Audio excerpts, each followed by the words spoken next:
chance to hear it, so let her tell it. People on the streets say Sabrina speaks.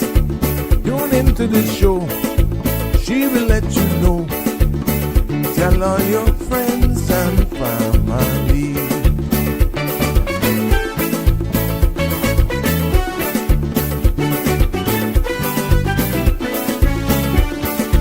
Real talk is no joke. You get the news straight up from grassroots and concerns. You hear some people gone. So tell all your friends to tune in to Good evening, Cayman. I'm Sabrina Turner, and welcome to Sabrina Speaks, your daily dose of clarity, truth, and community insights. Every weekday from 5 to 6:30 p.m., we're tackling the issues that affect you, from national headlines to grassroots concerns. Whether you're in traffic or winding down your day, this is your chance to hear it straight and speak your truth. So buckle up, Cayman. We're not holding back. This is the show. We gotta let you know. Now we got to go.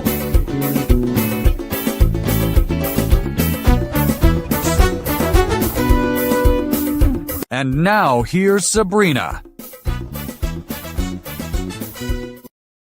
Well, welcome back to another episode of Sabrina Speaks, because you know we are voices of the islands and conversations for the world, and the podcast where voices rise, stories unfold, and inspiration takes stage. I'm your host, Sabrina, and it is Tuesday. I'm so happy to be back with you, and that is not cliche. I'm being very honest. I actually look forward to these episodes of Sabrina Speaks and to just hang with you all in this virtual space. It's amazing how just being here like this can be so fulfilling, something you look forward to. Maybe it's a new chapter, maybe I'm still in the honeymoon phase, or legitimately I enjoy this new chapter of my life. Yes, I do. But guess what? This episode of Sabrina Speaks is powered by International Lighting. Because yes, they're celebrating 39 years of illuminating Cayman's home with heart and heritage. Just like a solid insurance policy, their anniversary sale offers coverage where it counts. That counts for area rugs, bed and bag sets, and more to protect your space in style. So while you review your property and medical coverage, don't forget to refresh the comfort you come home to while supplies last. Yes, while supplies last, because that sale continues into this week. So visit Edward Miller and his team at Ed's Plaza. That's 194 Sound Road, North Sound Road. And they're open. You still got an hour to catch them. So if you're just, in traffic and you're heading west or in that roundabout there by A.L. Thompson, just pull off, because they're open until 6. That's Monday to Saturday, 9 a.m. to 6 p.m. Or give them a call, 345-949-8211 or 345-949-5141. Now, the content you're about to hear, including any discussions or opinions from myself, guests, and or participants, is intended solely for general information and entertainment purposes. It's not a substitute for professional, legal, medical, or financial advice. I encourage you to consult with a qualified professional for specific concerns. Sabrina Speaks disclaims all liability for any decisions and or actions taken in reliance on the information presented. And please don't forget to follow, like, share, and subscribe so you don't miss an episode. Today, ladies and gentlemen, we are diving into a topic that touches every Caymanian household. Whether you own a home, rent a space, or simply care about your health and future. Let me ask you this. Are you truly covered or just comforted by the illusion of coverage? Let that question stick in for a little bit. But guess what? In this episode, we're pulling back the curtain on insurance here in the Cayman Islands. And you may say, well, why she's bringing that up again? Because we're adding another element to it. We're adding another element to it, and not the fine print you skip over, but the real life impact of what happens when disaster strikes, when illness hits as well, and when your policy doesn't show up the way you thought it would. So, yes, I'm hoping to unpack all of that in this episode of Sabrina Speaks. And I want to thank everyone for being here. Miss Mitzi, welcome. You're the first one to comment this evening. I see my guests in the background. Yep, I will be bringing you both in a moment. But just to give congratulations, we got to keep it local, and we got to praise our locals for their accomplishments. Congratulations to Dr. Davina McCoy, who recently earned a degree in family medicine. I am so proud when I see my own go off, and they really are. Yeah, let's give her all the love. Congratulations for her. And I'm looking forward to her coming home and contributing back to society, and, show them all the love. We want to keep them. We want to keep them. We want to create that space, that environment that definitely makes our Caymanians want to come home. And I thought it would be nice for me to put this up. Every day is a thank you God day. And for some, literally, that's literal. That should be a norm for everybody, to be honest, in my humble opinion. So yeah, I got to share that with you this afternoon as we get into the groove of things. And one of the headlines I saw on CMR, for those of you who are keeping up with the headlines, can you imagine? The UK government will expand trials of clinical castration of sex offenders in Northern Ireland. Yeah, that was stated by Justice Secretary David Lammy. Has announced that, citing positive results from an initial pilot program in the Southwest. Interesting. Very, very interesting. And I know some of you may be a little delayed in coming in today because you're going to probably be watching the swearing in of the most honorable Prime Minister Andrew Michael Holness as Prime Minister of Jamaica and the government of Jamaica. And guess what? We got some of our own celebrities down there. Oh, yeah, take that. Look at who there. Look at who there. Our very own Miss Joyce Ann is there. Take that. Look at him. Oh, yes, I got to be. Oh, how do I twist this? And I got to figure out how to rotate this. She got her own invitation. That what you get. See, our people get big up invitation, and I'm going to share more pictures with you. But look at there. We got our own celebrities down there. Take that. But it's all about how interconnected we are. See, we got our own down there, and congratulations to Joyce and whoever else who's there. But I mean, she's proud. I can't blame her. That's how we roll. She got her VIP invitation, and my lady has showed up. So there you have it in livid color. JJ is right there, Miss Joyce. There we go. If she shares more pictures with me before the show ends, I'd be more than happy to share it. I got her permission to do so, and I'm proud of her. Good for her. Good for Miss Joyce. But there we go. Yeah, joining me in a few moments. Let me double check some messages here. Okay, good. Yeah, we're going good. Miss Mitzi, yes, Kim and Brack. Hello from the Brack. It's good to see you. Miss Dawn, good evening to you as well. You go, Joyce. And Dawn, you just like me, you said a lot in that. That's right, my girl. I can hear you laughing right now. But you mess with our friend. Jay is there in living color, girl. Mess with her. But yes, today's episode of Sabrina Speaks, I'll be joined by two phenomenal women who know this terrain inside out. And first up, we will have Miss Hydes, managing partner of Concilium Insurance Brokers Cayman Islands Limited. She'll be breaking down property insurance and what it protects. what it doesn't, and how underinsurance is quality putting families at risk. And then we will also be joined by, again, no stranger to this space, and I'm so happy for her, always willing to come on, a fierce advocate for medical insurance reform, and that's Miss Annkki Brown. She will also be a part of this roundtable discussion, here to unpack the rising cost in healthcare, the gaps, coverage. We're going to do the whole gamut on both insurance. You know, she was on before speaking about insurance in general, but I think, to be honest, that was so broad that we kind of miss what people are hungry for from the medical side of things. So I'm hoping that the discussions that we will actually be ensued here today will be able for you to compare the difference between property and health, and that, as usual, there are great nuggets to take away. So I want to encourage you all to grab your notepad, call a friend, settle in, do whatever it is you got to do, because we're just not talking policies. We're going to be talking protection, empowerment, and the kind of clarity that could save you possibly thousands or even your life. Yeah. So we're going to keep it real.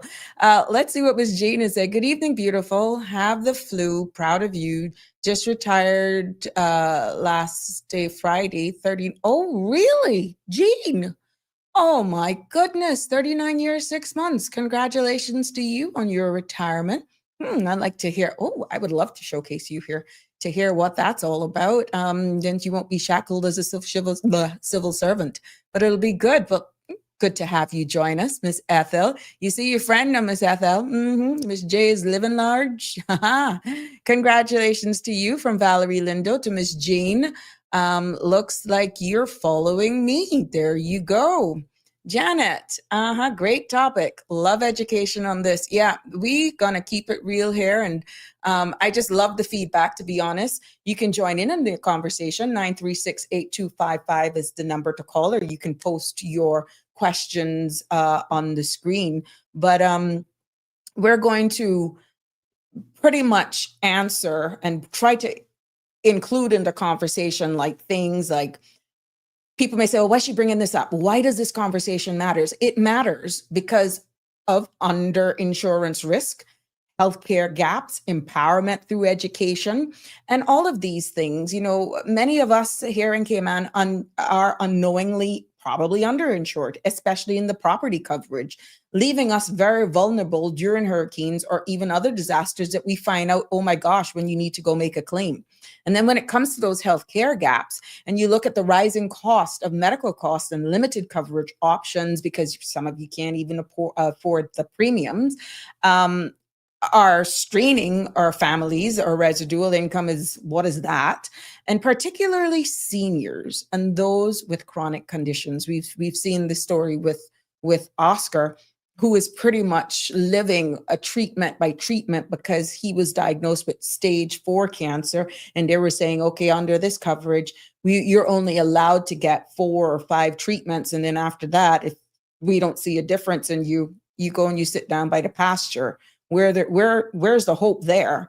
So when you look at all of those things, is there a gap? Is there more teeth in legislation that Annkki alluded to in an earlier episode? And when we look at the empowerment through education, by demystifying insurance, informing and in educating more the public, we equipped our community to make more informed decisions, ask the right questions when you're going in for a policy, and actually give you, from an informed perspective, challenge the ability to challenge unfair practice, be able to identify them, and of course, jointly to advocate for better systems. So I'm happy that we can bring these topics like this, that we can actually dive down into them and make this space empowering, informative, educational, and your feedback always is welcome and appreciated. Say, Ms. Marjorie to Jane, congratulations. I'm enjoying retirement. I am sure, and I'm sure you will too. We started around the same time, from way back when. It does not even seem so long. That's how time flies. Yeah. Hey, Connie, how you doing? Are you still in vacay mode? Are you still in vacay mode? Yep. I am so happy to have you back. I could be honest with you, we missed you commenting. Yeah, I missed you, but I just put myself on that cruise with you too, and the trouble that we could get in. Yeah. Let's bring at least one of our guests in the studio without further ado. Welcome back, Miss Annkki. How are you, my sweet? And I hear a word out of you. I'm good. How are you doing? I was wondering if you're going to get us in at the same time because. I can. Oh yeah. Okay. Cool. Because I'm Karina going and to. I. Good. I'm gonna pull her in. All We're right. gonna Cool. call her Karina. Yep. Sorry, I should have That's started. okay. Her government name Hi. is Yaremis.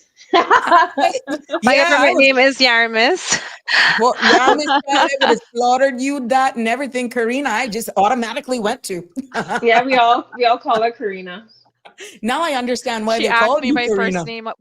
Yeah, she was like, "What's your name?" And I said, "It's Yaremis Hydes." She goes, "But," I said, "Yeah, they call me Karina." Just Yeah, like, no, there was literally, Nikki, there was a pause in the yeah, it was communication. a I'm like, pause. Yeah, She was like, I can "What?" imagine.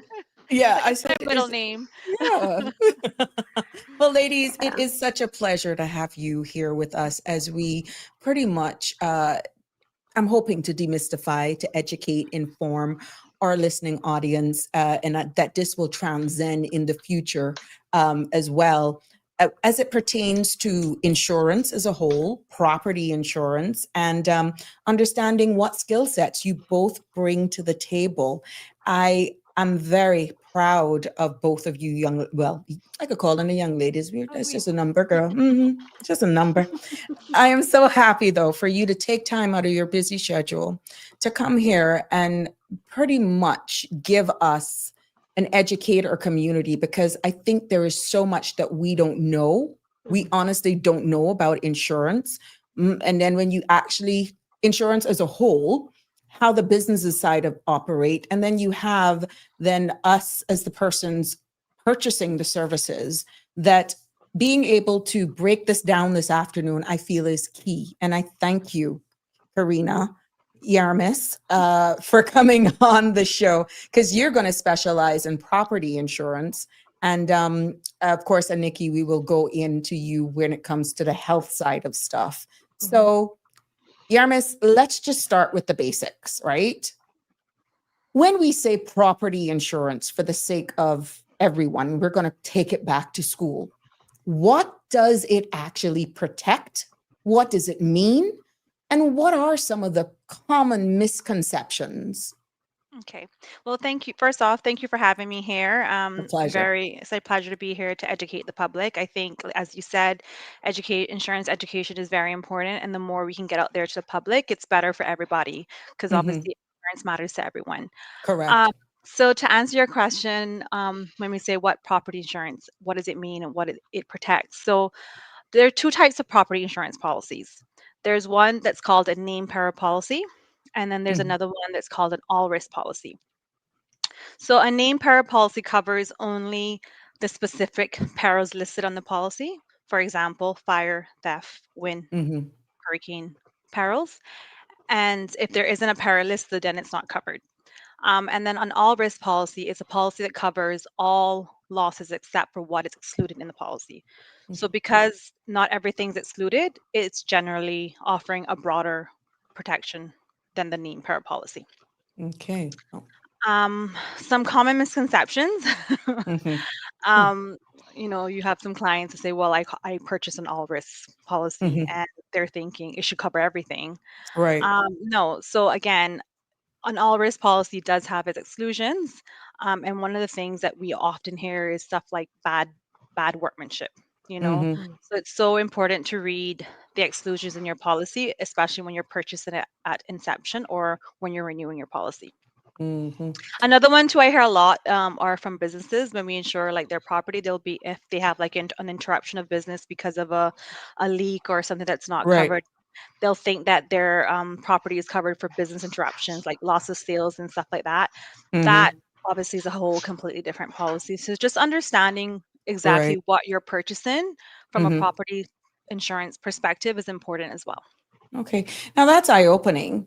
What is one of the most then, one thing most owners assume is covered, but is often isn't? Often isn't. Would that be that when you look at homeowners versus a business and all that sort of stuff? Because what you said just now in regards of loss of income, would that be one and same as like workman's comp? No, that's two different separate You policies. see? You see? Yeah.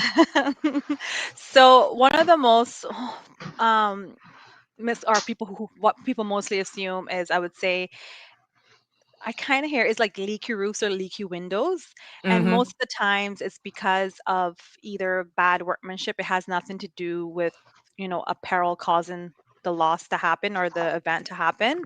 Mm-hmm. Termites is a big one too for homes. I have many clients calling saying, "Oh, I Oh, have termites really? in yeah, is this covered? My roof is caving in, etc." Uh-huh. But from a commercial standpoint, you're right. A commercial policy, property policy, and a residential policy are two separate policies. And when you have a business, obviously you have a lot more risk exposure. So Mm-hmm. when you have a business, obviously if you own the property, then you have the property insurance exposure. Mm-hmm. You also have the liability, people walking in. So that's a separate policy.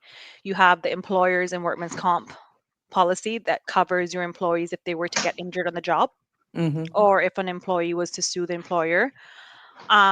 There's business interruption, meaning loss of income, loss because of a business interruption of a hurricane or whatever. Not, pandemics are not covered, unfortunately, Mm-hmm. but things that are actually covered in the policy. And there's various other, depending on the type of business you are in, other Mm-hmm. coverages that you have to purchase separately. Mm-hmm.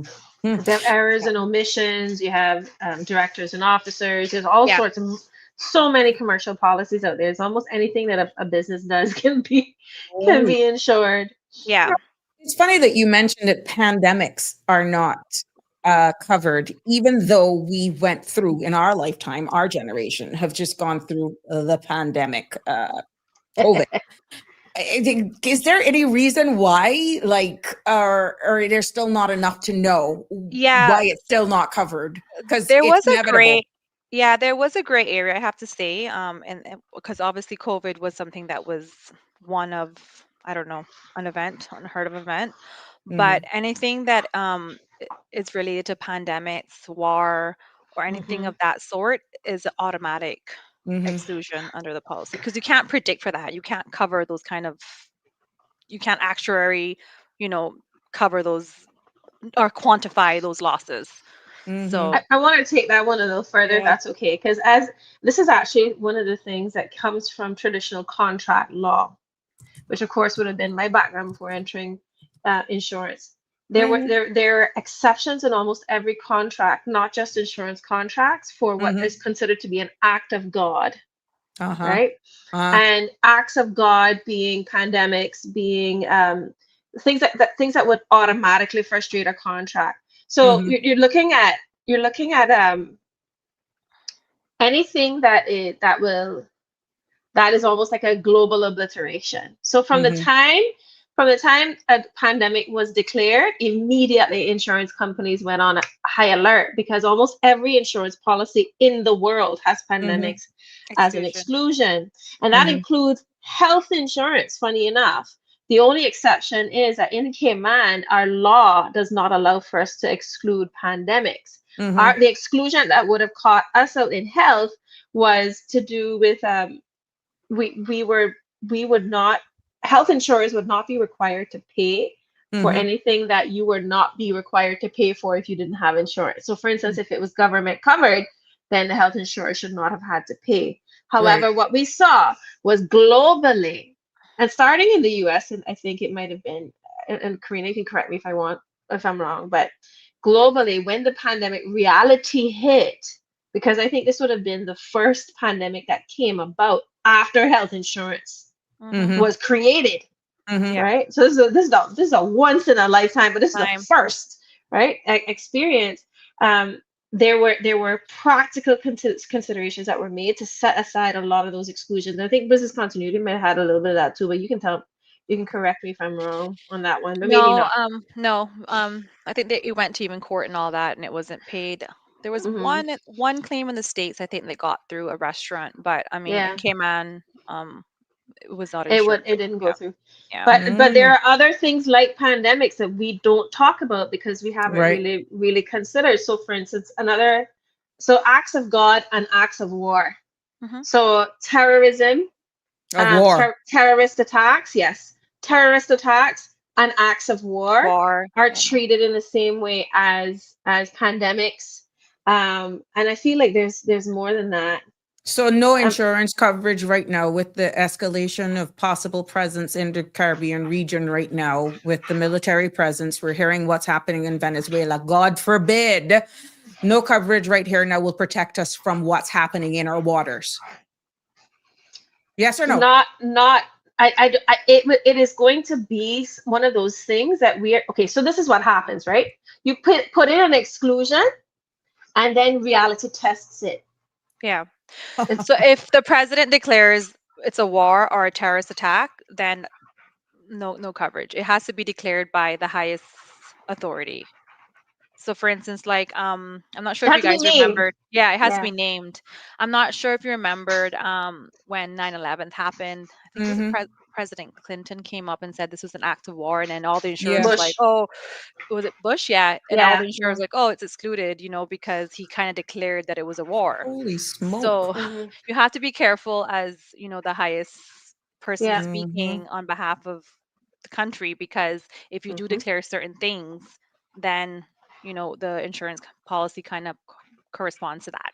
This is Beautifully why said. making the beautiful segue into your area because we're going to go deep. We're going to do a deep dive into property insurance, but Yeah.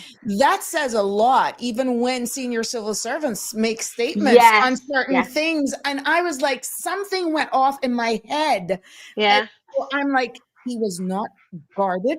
He was not coached. He did not get legal advice. Yeah, but in that particular instance, I'm gonna come back to that. I think I know exactly what you're talking about. Mhm. It was when the head of public health pretty much said that we will pay for it. We will pay for your care if you are not covered. He Uh-huh. actually said it on television. Hmm. However, he was acting in accordance with the law that governs him, which is the Yeah. public health law. Right. And that would have put the insurance law, that would have triggered it. So that's a conflict that our laws need to be that needs to be addressed. But Uh-huh. I wanted there was something else I was gonna say to you Yeah, about the about acts of a war piece. statement made. Yeah, the war piece where we made a Yeah, the war statement. piece.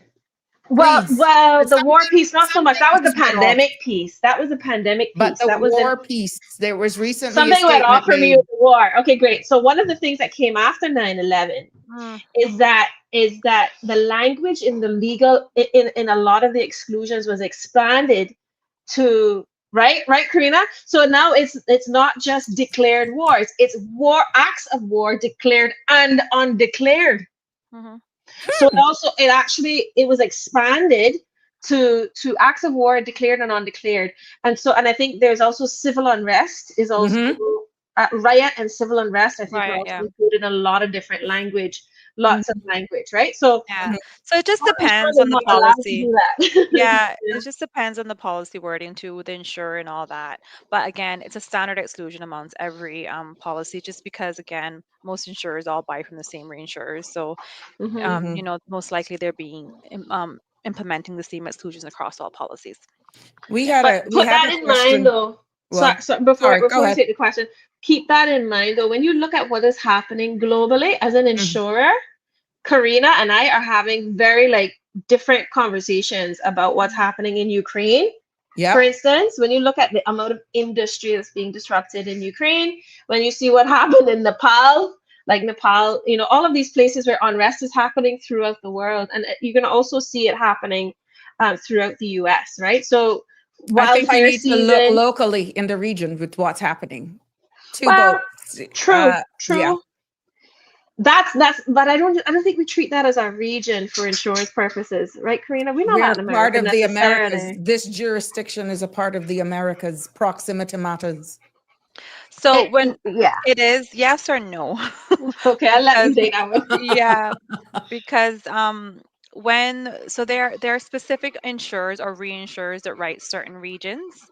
So the Hmm. Cayman Islands is unfortunately placed in the region of the Caribbean, and I think we fall under they include Florida as well. So whatever happens within the Caribbean region, including Florida, it affects the Cayman Islands. I don't say unfortunately, okay? Just easy with that word, yeah?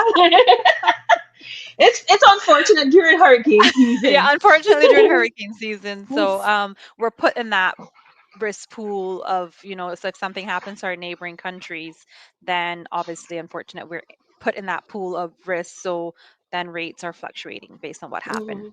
Yeah. Okay. I'm going to read a question. This first Yeah. question, two questions actually, for Karina. Mhm. When storms have passed and skies turn clear, policies promise to guard what's dear. But fine print whispers sharp and small. Do they truly shield or let towers fall? Wow, Sabrina, you That's really put me on one. the spot. Korea, that one all And yours. I quote it. I read it as it came in. That's one. That's a very talented listener. Let's Yeah, just that start was, there. yeah. So and I'll answer that question. The whole point of insurance is to put you back into the financial position that you were prior to the event. Insurance isn't really purchased to cover every event, because if that was the case, then we would never be able to pay for it.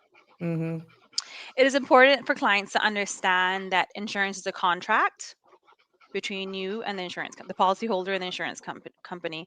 So reviewing your policy at inception and at renewal is important to make sure that you know what you're purchasing and what would be paid out in the event of a claim. And the 5 top things that I always tell my clients to look out for is obviously your sum insured, your deductible, any policies exclusions, any additional endorsements, and just reviewing it annually. That's what I recommend all the time, just to make sure that you are understanding what you're purchasing. Okay. Because I understand that question. I get what they're trying to say, but if you know and you're reviewing your insurances on an annual basis and know what you're purchasing, then there shouldn't be an issue in terms of what the policy will pay out. Also, I think this is a good time to touch on the role of brokers, right? Because we haven't really talked about the different players in the market in our previous conversations. But Cayman is becoming increasingly broker dependent. Now, I have always represented a carrier, but Karina has actually spent time in the broker space. And what you'll find is that your brokers are very good around the education and the hand holding and especially around property, which can be very, very technical. I actually have I always call Karina, to be honest. Like, Karina's my person whenever, and there are actually a couple of other really good ones out there that I'll call. But we're all in a market where we kind of like grew up together as young Caymanians. There's like JJ Wells, is another person that I often call up. Like, the Caymanians that are in the market, we look out for each other a lot, right? So, but she's my person that I'll call because she actually has a finger on the pulse of the entire market, not just on what this insurer is doing. Yeah. So So a good broker, me, a good broker is someone who advocates for their clients. So we're not the insurance company, Okay. and we always keep our clients' best interests front and center. So one of the elements that you should look for when you're doing business through a broker is a strong broker just doesn't show up at renewal. We normally check in throughout the year, ensuring that your coverage stays up to date. If there's any change of circumstances, we're addressing them promptly and adequately. And we're also educating our clients as to what's happening currently in the market, whether it be rate changes, whether it be climate issues, or just normal things that's happening in the world. We try to just have a normal conversation, specifically what's happening in Cayman as well, because obviously insurance rates are not based by the local insurance company. It's all based by the reinsurance. So whatever happens in the reinsurance market, it just trickles down straight down to the Cayman Islands. that's property specifically. Property, yeah. And there's another question again. When the elderly pay but can't reclaim, who bears the weight?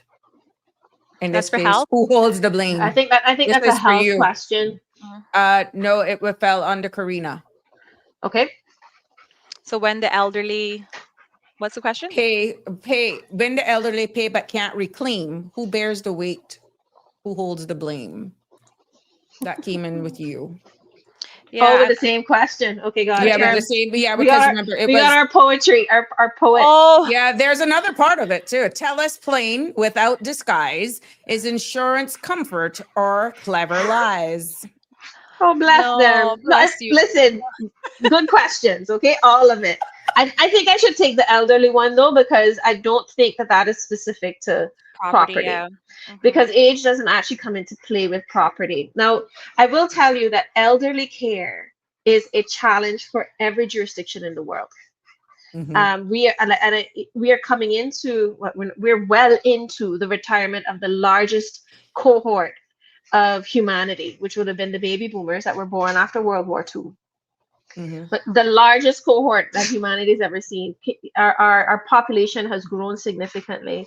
And it has always been predicted that when the baby boomers began to retire, we were going to start to see the problems. That we were already having problems resourcing how to care for the elderly and not have them be neglected, and Mm-hmm. who should be responsible for them has also been a big question, and different countries have answered that in different ways. Right. However, where we are today, and I'm going to keep my answer specific to Cayman, because there needs to be a book written about this, right? Mm-hmm.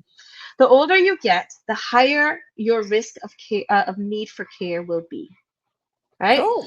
We often, I mean, that's kind of obvious, right? Mm-hmm. We're all on a constant march towards the inevitability of death. The closer you get to it through aging, the more likely you're going to have some form of um, you are more likely to have age related illnesses that are exacerbated. So I mean, I'm in my 40s now. My hips are starting to hurt, but I know that my mom is in a very different place, and she's like, so they're looking at things like cataracts being removed, and blood pressure medication, and so there's a management of long term diagnoses, right? So Mm-hmm. so that's the non-communicable diseases, right? So the older you get, the higher the risk you are. So if an insurance company is a pot, and I described this on the last call, and I would actually recommend anybody listening to this who's interested in health specifically to go back to that last call, because I need to give Karina plenty of time, because we in hurricane season hot now. Yeah, we're gonna go back to her in a deep dive because it's But quite if you important. imagine, I if thought I you got imagine, away. No. this is all about you, baby girl. So listen, Karina and I started out together. This is Yeah. that story is a whole other story, but I'll let her tell it. But if you consider that we are all putting money into the same money bag, and we're Mm-hmm. pooling all of our resources together, the 15-year-old is going to probably get their eyes checked and their teeth cleaned once a year. Boom, Mm-hmm. that's the end of it. They probably have like a wellness visit. The 30-something-year-old who is fit and healthy, if they're a woman, they're gonna get their pap smears. If they're having babies, they're gonna have to be taking care of that. The young men, you gotta be careful with them on the road. Those are the types of things you're thinking about. 20s and 30s, Mm-hmm. 40s and up is when you start to look at higher risk. Your Mm-hmm. risk is starting to go up. So it's a valid question that the listener has brought in, which is that what happens to the elderly who Mm-hmm. have contributed. Mm-hmm. The challenge is how insurance is structured. Insurance is not structured like a savings plan. This is not a savings plan. Life insurance can give you a savings plan, right? And there are other types of insurance that might offer that as an option. But pure health insurance, it does not do that. As you are young, you are paying into this money bag, paying it forward to be able to have access to something when you're older, or to supplement for the elderly. So it's not being saved for you. All of that is being done on an annual basis. We fill Mm-hmm. the bag on an annual basis, and we spend it on your claims on an annual basis. So on Mm-hmm. an annual basis, we're setting that amount in those fees. If our average population of the people that are being covered by that bag is high, that Mm-hmm. average age, it's going to be a higher cost, because Right. those persons represent a higher risk. Okay. And it's just a reality. We're all going to get there at some point. However, I do believe that it is one of the things that has been that I noticed was a very big part of the discussions throughout this last election, about finding an answer to how do we care for our elderly in Elderly. particular. Yeah. I don't agree with the free healthcare for children just off the bat, because the children are actually the ones that are not costing us almost anything. Children cost very, very little to cover. They're getting their immunizations. They probably, For they're public dying health. at, they get the flu and they skin their knees. They're not the high claimants. They're not going to make a difference to the public purse. They will make a difference to the single parent, but I think there's another way to deal with that, right? As a solution at a national level. But for the elderly, I think that is actually our bigger crisis that we need to be paying attention to at this point in time. And I say this one last thing, and I know you'll jump on it. That is going to be tied to immigration and who is allowed to retire here. Our resources are only in a position, our public resources are only in a position to be able to do so much.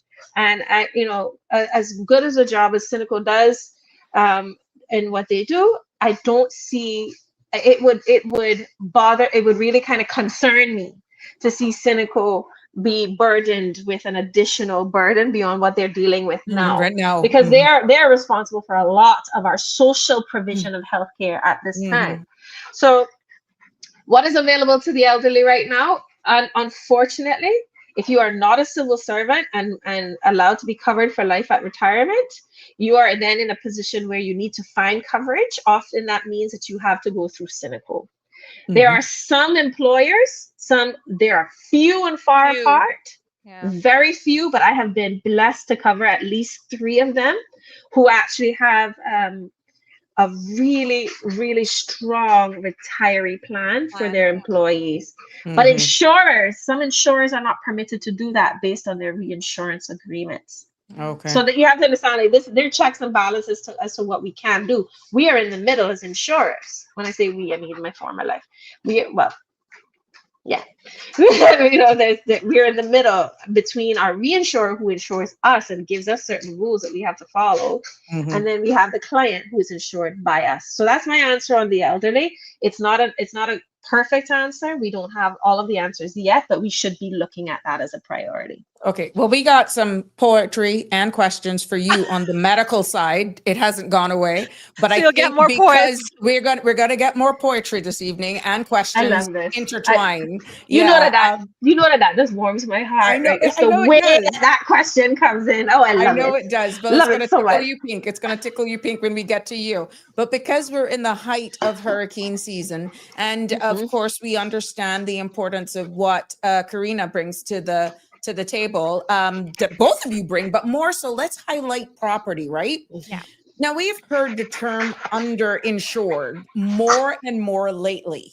Your dog is breathing very loud. Mute Annkki. Yeah. Okay. We're going to take him for a walk. We've heard the term underinsured more and more lately, right? Can you break down how inflation and we're hearing a lot too about climate change are quickly increasing that risk here in our very own home in the Cayman Islands, this jurisdiction? Yeah. So we live in paradise. We live in the There's a Cayman price. Islands. There's a price to pay for that. But nearly everything is imported here, as we all know. Right. So with that and ongoing inflation, the cost of goods, including construction materials, continue to rise because everything is imported. Correct. So most property insurance contracts are based on reinstatement or replacement cost values. What does that mean? So it means that you must insure for the correct replacement cost of today's value, not what you bought the property for, Good not God. what, yeah, not what what you think your property's worth back then.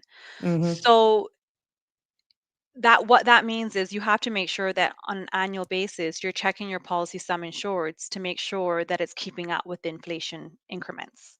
Now, what I've seen in the past 5 years, inflation has gone up, skyrocketed, even after COVID. Yeah. Cost of material went up, construction cost has gone up. So if you're not updated and reviewing your policy sum insureds, you most likely will be underinsured, unfortunately. So it's Now, actually eroding your coverage, which yeah. kind of begs the question, how often should people really be reassessing their policy, understanding that this inflation is real, number one, we've just established it's eroding your coverage, Mhm. then pretty much that inflation is, because of where we're living, is almost from one estimate to the next. Yeah. How often then should we really be assessing our policies? I always recommend at renewal, um, just assessing your policy at renewal. And in terms of getting a property valuation to making sure that you're adequately insured, we usually recommend every 2 to 3 years. The good news is There most is. there is good news. Um, Most policies have a 15% leeway. So I'm not sure on your property insurance policy, you'll see an 85% average clause. Oh. What that means is it does give you a leeway if 1 year you forgot to increase it by 5% or 10%. You do have a little wiggle room. Mm-hmm. I wouldn't play with that 15%, and most people gamble with that. They Mm-hmm. sometimes, and to be fair, it's all up to them. It's their policy. They can do whatever they want once a bank, they don't have a bank, and if the bank allows them to do so. But I've had clients ask me, well, can I just insure up to 85%? I don't have to insure up to the full replacement cost value, which you're more and welcome to do so. But I honestly Mm-hmm. don't recommend that, because if Mm-hmm. you're doing it up to the 85% of your property value, then you're missing that um, little gap that the insurance company is giving as a Mm-hmm. threshold to protect Mm-hmm. you from that underinsurance clause. Interesting. Yeah. Now, are there any tools or calculators, let's say everything available now on Google, that you would be able to recommend or even assist homeowners to estimate, let's say, rebuild costs accurately, that would actually put them in a more informed position in doing transacting business with their insurers? Yeah, as a quick reference, I mean, you can always, there's always a lot of contractors around. A quick reference would be just asking them what the price is per square foot to build a new house, like a standard basic new house. Like the going per rate, square Yeah, foot, I think, yeah. square foot rate, and that should Uh-huh. give you, that should give you somewhat, you know, um, an indicator. But Mhm.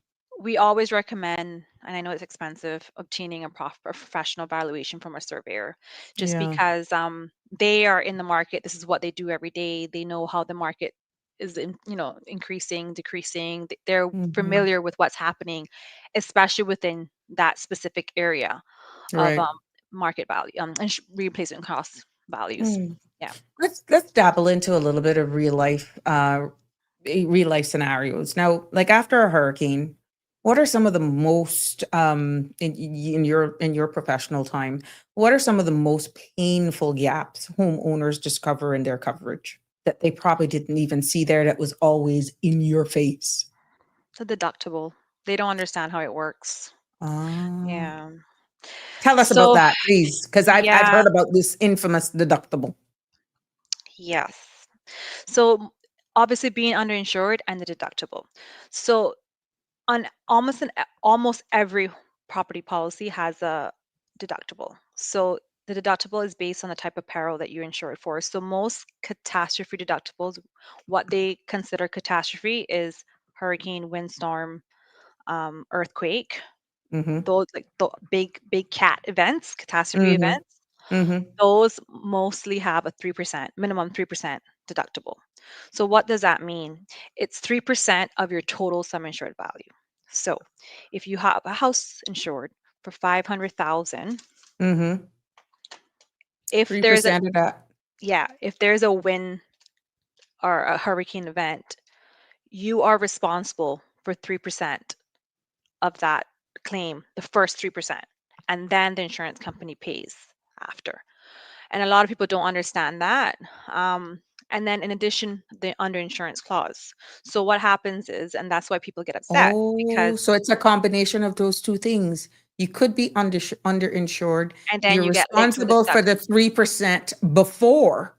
Oh, so it's a double negative You against the get a double customer. negative. Yeah. Yeah. So the average clause is the underinsurance condition found in the policy, right? So what happens is, let's just say Mary Brown buys a house 1980, I don't know. She paid Mhm. $200,000 to build that house in the 1980s. She hasn't increased her Mhm. sum insured. In today's value, that 200,000 house to replace that house is probably 500,000. Mhm. So what insurance companies would do is they have a formula, and Mhm. that formula would be did times what you should have insured times the amount of loss. So what they're doing is they're reducing any claim payment in proportion of the shortfall. Mm. And then they apply the cat deductible, which is your Oh, responsibility. So I think that to me is what upsets most clients because they don't yes. understand. Yeah, they don't understand how the policy works in terms of understanding the underinsurance clause and the deductible, the cat deductible. So just for math, I did it just to make sure. The Mhm, 500,000, 3% of that work equates to 15,000, right? And mhm, let's say your house you find out is underinsured, let's say by 100,000 or even 200,000 based on what you're saying with inflation. mhm. Some people could be going home with practically nothing and having to do the repairs to their house because of all of these deductions. Do you feel then that the insurance providers or companies, brokers like yourself, owe it then to do a little bit of more education like we're doing here? Yes. When people like you really need to take that time out to do more education. So, as emotive as it is, when catastrophe strikes, they're not being getting an educational session on the reality that they did not get when they were actually signing on the dotted line, thinking they were doing the right thing. Yeah. So I have to say, after Ivan, it was a learning experience for everybody. It was not a nice hurricane. It was very Hmm. devastating. And, the insurance companies, thankfully for the insurance companies Cayman, we were able to pay out most claims. I mean, obviously there were some people who were not happy, but on the most, Cayman was able to be rebuilt because of the insurance industry paying out. We paid a lot of Right. money. Yeah. So I think after that, there have been some really hard mandates from the regulators because obviously they got a lot of complaints as well. And SEMA has been on top of each insurer and brokers to ensuring that we are doing proper due diligence, proper market conduct, and proper education sessions to our clients. So I know Hmm. a lot of the insurance companies, including the brokers, when we send out the renewal notice, if it's a property insurance policy, Hmm. we do attach an average clause explanation explaining what I just said to you. Now, most people don't read things, No. but You it almost is, read it in bite size, like you're reading Archie's comic book in yeah, small chunks, I swear, because it's a yeah, lot. it's a Yeah, but lot. I've seen Karina do talks on this in the past. Like Yeah, we used to have a there was a understanding insurance talk show on, and it was Radio mostly to Cayman. do with health, but we made sure yeah, it was the insurance association that we both participated in at the time. But Karina's always been the part. Every time I see her speak about it, I'm like, you need to talk about average. Please talk to us about average because I need a reminder as well. Like it's I'm not a day-to-day user of this product, but she's excellent at it. She's also spoken to I think you've done quite a lot of education, not Education only with session. Yeah. clients, but also So on as a an public industry, basis. yeah, as an industry, so I'm still actually a part of the insurance association. I'm a director and I'm actually the treasurer of that association. But as an industry, we Hmm. do try to educate public a lot of on these different terms, Hmm. whether it be via social media. I mean, the insurance association, we post monthly topics on different things. If during the hurricane season on property, we have different topics on health, medical insurance, life insurance. So um, Hmm. I think we do our fair share. I just think again is educating the public to read and ask True. questions Mhm. because we Even if obviously, they come in the form of poems, yeah. because we got another one for you, Yeah, another point. If we I got would love another to know one. who that point is. If we got another one, but go ahead.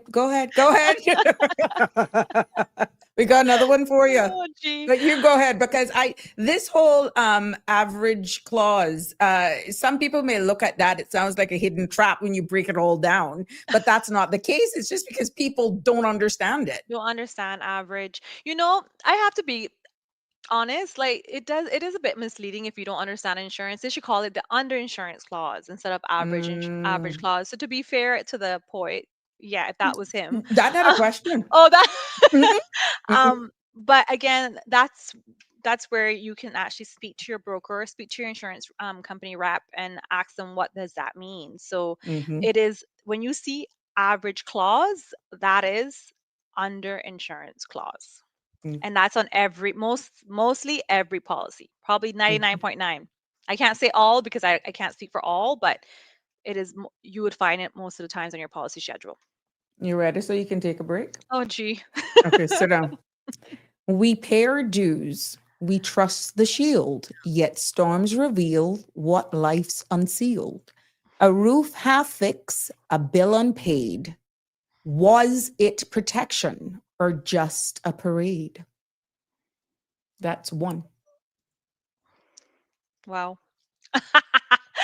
So we do, when there's a hurricane, obviously, again, you purchase a policy, it's a contract, and we will pay your insurance claim once you are, one, adequately insured, and Mm-hmm. two, you understand that you are responsible for your deductible. I mean, you can't get out of that contract. Once you are ensuring that your replacement cost is the right, if you have a named peril policy and Mm-hmm. the loss was covered as a peril, I Mm-hmm. don't see insurance companies denying your claim. If you have an all risk policy and the cause of the loss is not excluded, it's a contract.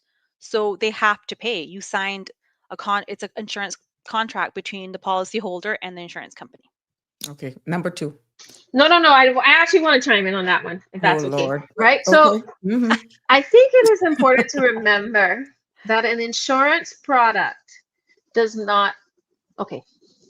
I remember many years ago, I had a client who had a premature baby born, and life was really, really hard for them. It was a baby that had a lot of problems. And I remember having a conversation with their broker because we were getting complaint after complaint after complaint about the insurance. But it was something that we actually couldn't do anything about. Um, they were insured for what they were insured for, and it wasn't a small insurance policy. It was a pretty decent insurance policy. It's just that we were dealing with a very, very, very sick patient member client. And it was I remember the broker, an older lady who has been in the business for a long time, looked at me and said, Nikki, listen, man, just absorb it. These people are unhappy. No matter what happens, Mm, this is going to be hard. No matter if you showed up to work and did it perfectly, what they're going through is hard. mm-hmm. So, we're just taking the blame for how bad it is. We're not the ones that put them in this position. But it was one of those very, very instructive moments when a mentor kind of reminded me that this we are taking care of people when they're going through some of the Yeah, hardest times in their correct, lives. correct. And unfortunately, we are not God. We are not in a position to do it all. We are only able to do what you've actually signed up for.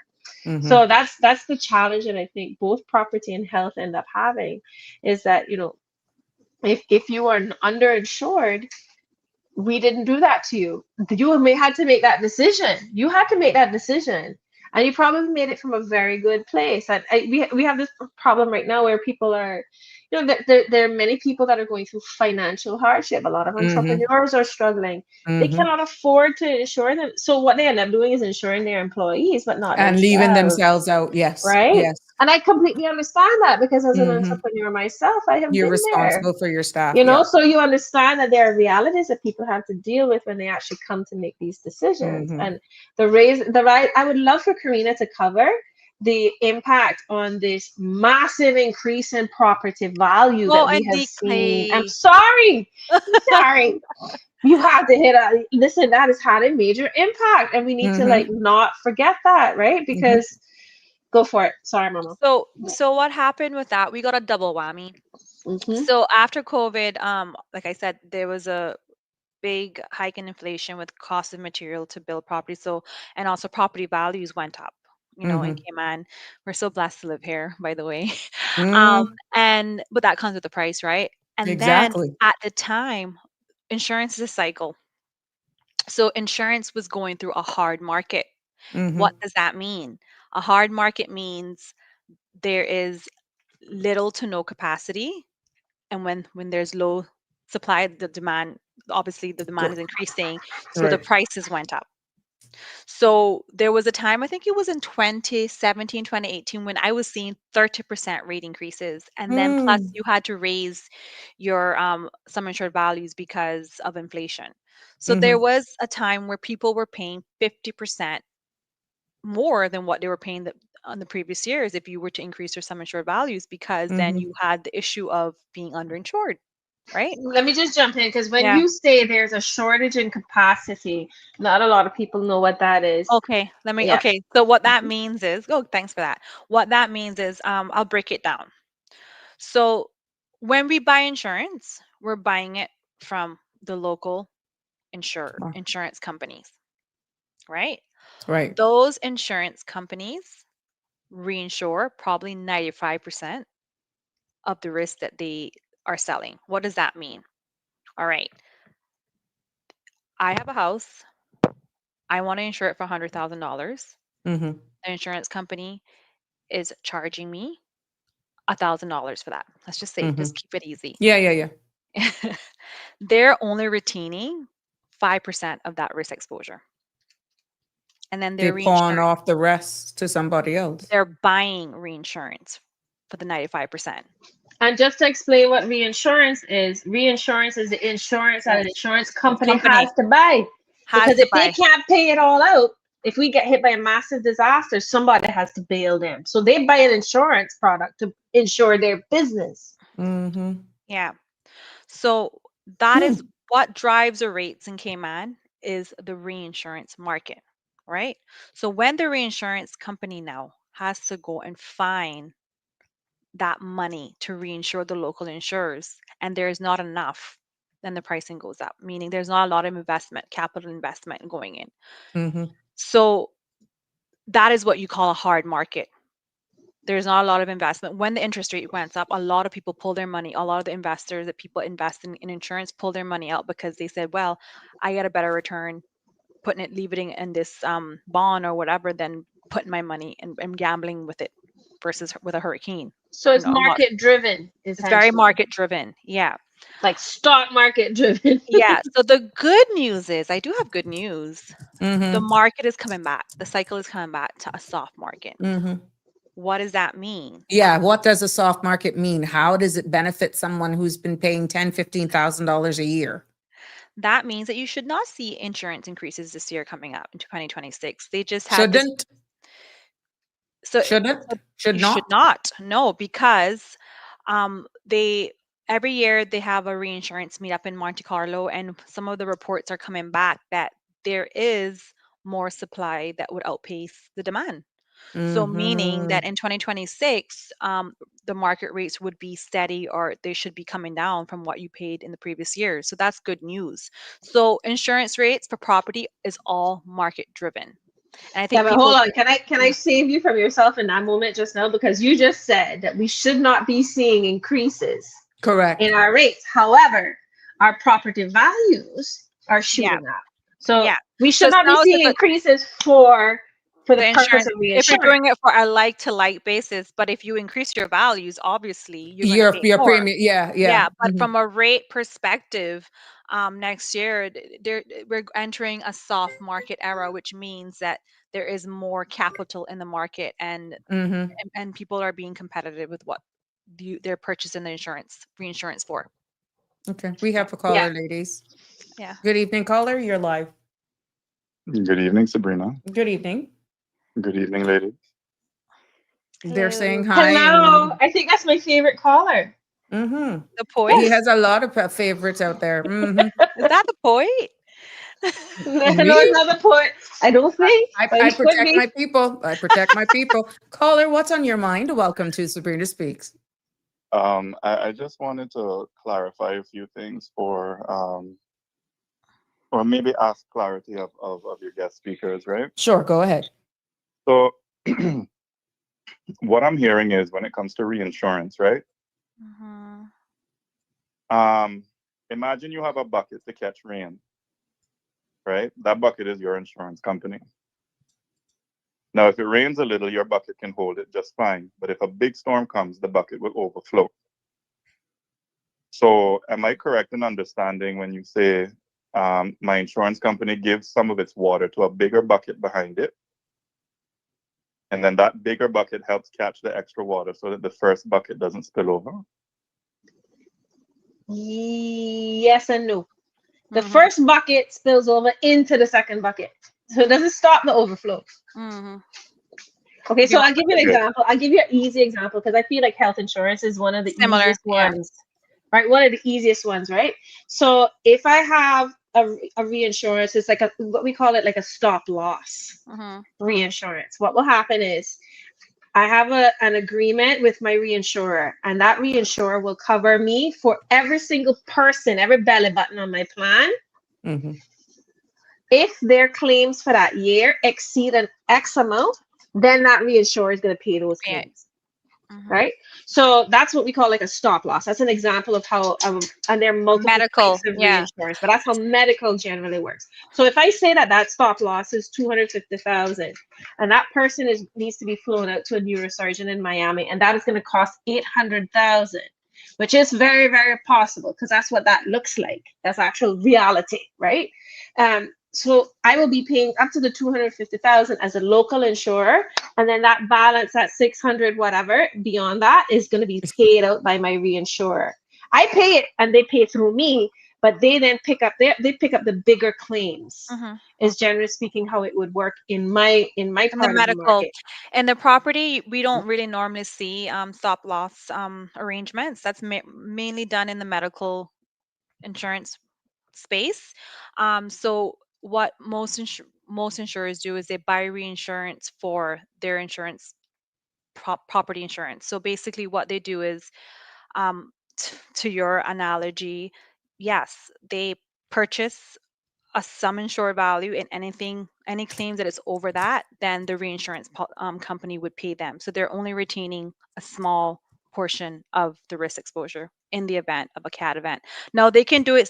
There's different ways they can kind of set up their reinsurance programs. They can have a certain deductible, or just like how we have a deductible for their CAT events, and then they can have a different program for fire, burst pipe leaks. So it just depends on the insurance company, and that's how they're able to differentiate when it comes to offering their different product offerings. It's all depending on their reinsurance program. Spreading the risk around, right? Right. Yeah.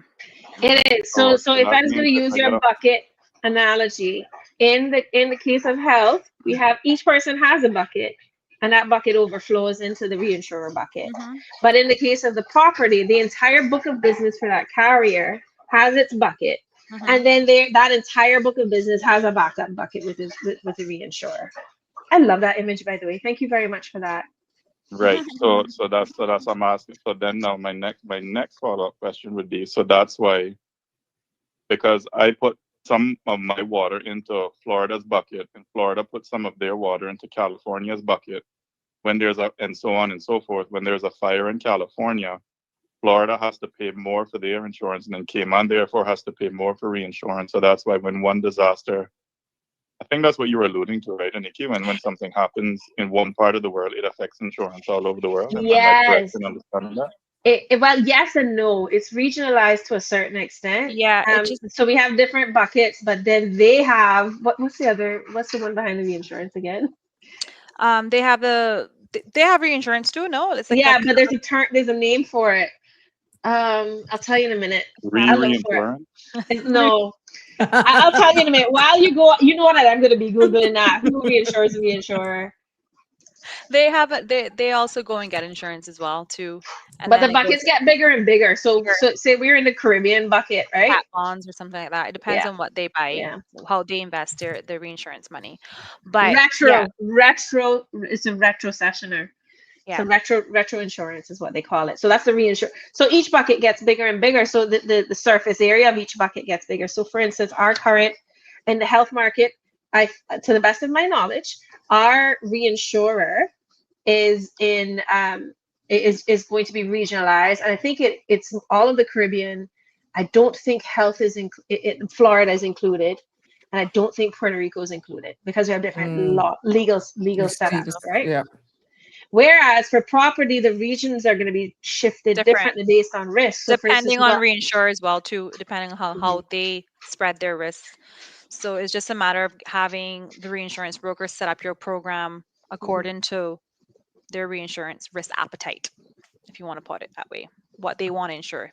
Some reinsurers don't do Caribbean because they know that it's very risky and they don't The want to. high risk. Yeah. Yeah. Yep. Yep. So Some insurers also won't do the Pacific Northwest, and they won't do places like Colorado, certain parts of Colorado because of the fire risk. Yeah. yeah. So when people, I know people get really because they don't understand how insurance works, they get angry when the rates, when we have to pay. It's not driven by the local insurance companies. They have to It's the buy. reinsurers that impact It's it. a market. Yeah, they then have to go and buy reinsurance to be able to offer you a policy that you require for your bank. Mm. And you see, this is where I feel like our governments, and I would love to have that conversation on a national level. We have a national insurance company, and we have been impacted by the regional. So remember that one year when we had Cat 5 after Cat 5 after Cat Yeah. 5 after Cat 5, and Cayman wasn't Irma, the touched. whole bunch of them. Yeah. Mhm. It was Harvey, and it was a whole pile of them. That was devastating for our property insurance Right. because of us being in this bucket. That bucket overflowed, which of course led for our bucket having to have an increase in cost, an increase in premium, right? And clean me up if I go off track, Karina, because this is your Yeah. jam, not mine. I just like to talk. So what we found out, what I've been thinking is that we need to be looking at how are we reinsuring, as a national concern. Is there a way for us to reinsure our carriers? Why would we not consider that? Why would we not consider that? So there's a conversation I would love to have either regionally or locally about that being something that we take a look at Consider. at Yeah. considering. Well, the good news is, like I said, subject to no windstorm this for the rest of the period. Many reinsurers will look to deploy more capacity to the existing client base, to the local insurers, and then they will look at other new partnerships to kind of give them capacity. So then this strategy will allow, obviously, market rates to be reduced because there's a lot more, and the buying power, you can use that to leverage. So if we don't have any storms for the rest of the year, then there will be more capacity in the market for the local insurers to deploy, and it'll be a great outcome for everybody, including Cayman. I'm excited. It's not as low as it should be though, but Right. I mean, we live on an But island with very high value. Caller, sorry. What? You have another question? Well, I mean, I do, but I mean, I'd like for either Miss Annkki or Miss Karina to answer it in layman's terms, right? Okay.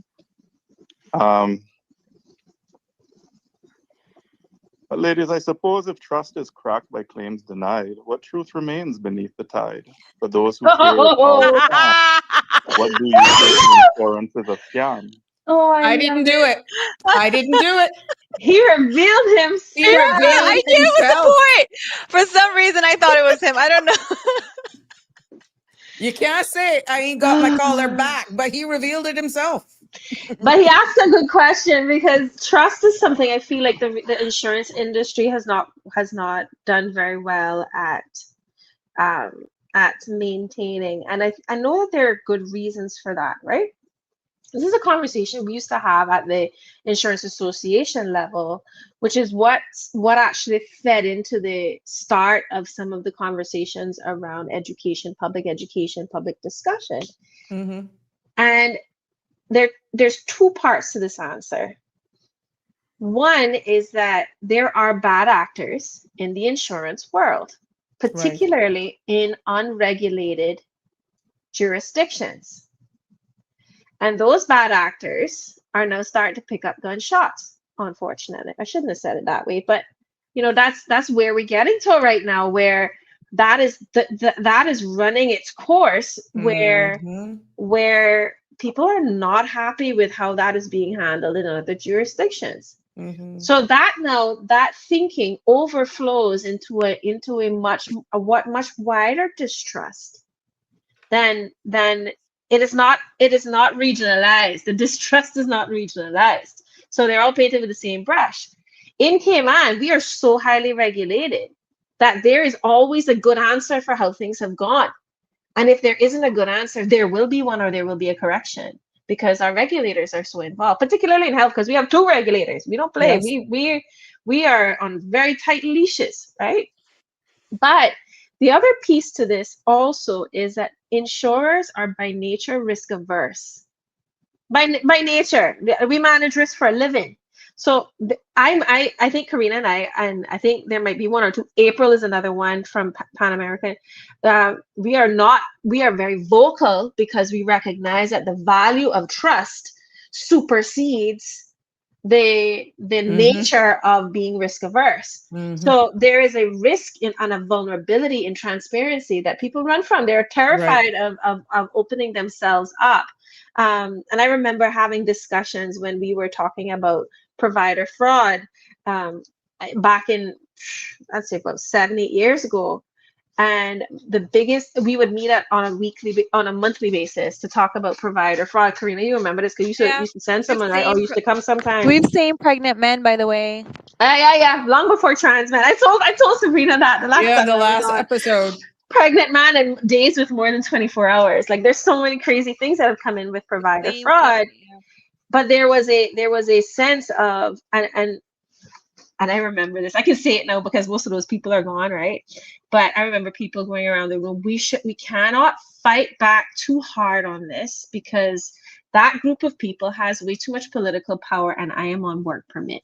That was said at the table, and but you have to understand that's a legitimate concern for a person who is doing their job, being afraid to stand up on a national level and say, "This is how this is going. We need to educate you to make sure it doesn't happen," because they knew they could be targeted. They knew they could be targeted. We've been targeted. Oh yeah. While the people out here suffer. Right. So there is a risk aversion that has led to a quietness around how we deal with this in the market. And I think health is particularly emotive, right? Property becomes emotive when a storm comes. It's not often emotive.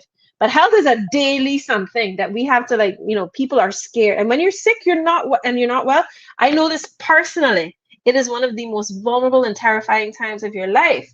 So to answer the caller around trust, there is misinformation and there are bad actors in other jurisdictions. Not to say there aren't any here, but if any temptation to be a bad actor here is often on a tight leash because of SEMA and also because of the HIC. Yeah. And HIC, for the sake of those who don't understand the acronym, HIC. The Health Insurance Commission. The Health Insurance Police. But then there's also a fear of being targeted to stand up and challenge the status quo in an educational way that a lot of insurers have faced and have actually said it out loud. Like, we're not touching that. Nobody coming for me. Well, good for you guys for being advocates in this space. And our poet has disappeared, but I'm quite sure he will. He's not gone forever. Oh no, he's not gone forever. Let's bring it back into the homeowners listening right now.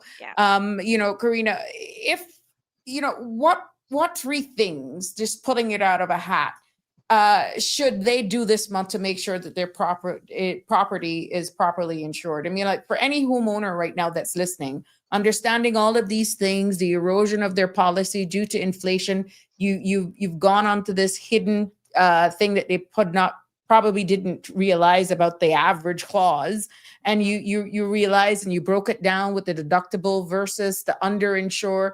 But, people want to do the right thing because we understand what's happening with funds, money right now. And how often should valuations be updated? It's every year, but renewal is one thing. Updated is through a different lens. Once every 3 years, minimum, because of how the inflation is affecting property values, construction costs. But you can always, like I said, if you don't, every year what you can do is just ask the contractor, there's so many people around, I'm sure you have a contractor friend that knows a contractor friend. Just say, what's the cost of a square cost per square feet for a regular size house, or if it's like a high-end house, then they'll be able to tell you, well, depending on the type of house it is, this is what's going at. So you can know, so you can increase it every year slightly. But again, insurance is not in the business not to pay claims. And I think that's important to let the public know. We want to pay claims. I know people are Yes. afraid. People are afraid to claim. I have friends that get in car accidents and they're like, well, I'm not claiming my insurance because my insurance is good. I'm like, no, you pay your policy. It's your policy. Claim on your policy. It's there to protect you when you need it. The insurance premiums, yeah, they might penalize you for your no on a car insurance for your no claims, but so what? What's the point of paying an insurance policy if you don't want to claim on it? Even for the house insurance as well. Yeah, there are covered perils that are not cat events. Like if you have a burst pipe claim, Catastrophic. yeah, a burst pipe claim, most of the times, most policies don't even have a deductible. The But most people, wood-lice part is where you got me. I mean, for everybody in Cayman Bracken, we all know what we're talking about here. Hello. Cayman There is Bracken, there is a wood lice yeah, problem in the Brack. yeah. but that's not covered, unfortunately. But but burst pipe claims are covered. So if you do have a burst pipe claim, that is not subject to the 3% cat deductible. So you could claim on that. So again, it's just understanding what your policy covers. The insurance companies are not in the business of not paying claims. They want to pay claims because if they don't pay I've always said, if you don't make a claim, how you know that your insurance company is not going to back you up in the event of a You're right. catastrophic claim? You're right. Yeah. If you don't test it, how do You you don't know that test it it. works? And that's Yeah. me from a broker. Obviously, I'm speaking from a broker perspective. Like I'm always Understood. representing my Yeah, we're client. not But driving the claims necessarily on the no, but I carrier mean, side. But it's there. yeah. You buy insurance, is your policy, is a contract, and and I always tell my clients, if it's covered, claim on your policy. Like, don't be afraid of claiming. But most people feel that if you claim on your home policy, next year is going to go up. Rates been going up for the past couple of years anyway, so might as well claim Whether or not, yeah. whether or It's not like you the Yeah. claim. utility bill. Yeah. I'm not going to use my AC because my utility bill is going to go up. I would say Yeah. something different about health though. I mean, coming Go Yeah, ahead. it's I would different take from a it. health perspective. Yeah. I think that where my challenge is in health is to educate my client on the responsible use of health insurance, and also on the power of prevention. The power of prevention is so understated, and I think that's also the same in property to a certain extent. But it's a little bit of a no-brainer, right? Where if I am well, I am not going to be going to the doctor. That should then put me in a position to age well. So I am not fearful of my insurance company not covering. So I feel completely, free to use my insurance coverage. I also recommend not underinsuring. Okay, so in certain circumstances, you're going to always have the option of going to a standard health insurance contract, which is the most basic plan, right? If I was going to give advice, particularly for hurricane season, it would be that you make sure that you have first of all, you know what you're covered for, you know what your coverage area is and where you are covered. Because the standard health insurance contract, you are only covered for emergencies overseas, and that's only as far as to get you back home. If you're on the standard health insurance contract, that money is not going to go very far overseas, and it's not going to put you in a position where you are able to go overseas if that care is available here. So knowing where your coverage area is one thing. Another thing, if you have a choice to go up to a higher insurance plan and you have children who are overseas, put them on that plan. Be on a higher plan if you have kids overseas. I always recommend, do not waste your money on a standard health insurance contract with your 18-year-old as a dependent who is in university in, I don't know, Michigan, right? You want to make sure that they have access and care so that when they come back home, they're portable, but also when they're overseas, they have the ability to take care of themselves, right? Okay. I would also suggest that you make sure that during hurricane season, you're keeping up to date with your medications. Almost all of your health insurance plans are going to have a limit on how much you can actually get at a single time. You're going to get 1 month's supply. You pay premium on a monthly basis. You're going to get a month's benefits, right? So making sure that you have you're up to date on your medications. If you have to travel, getting special permission for additional amounts. I've always advocated for us being, and I know that my insurers are going to come for me if I say this out loud, but I think as a human being, I think during hurricane season, we should be putting our clients in a position where they can collect 3 months worth of medications on their ongoing, chronic utilization. And some of us used to do that. I think that there, special occasions, etc.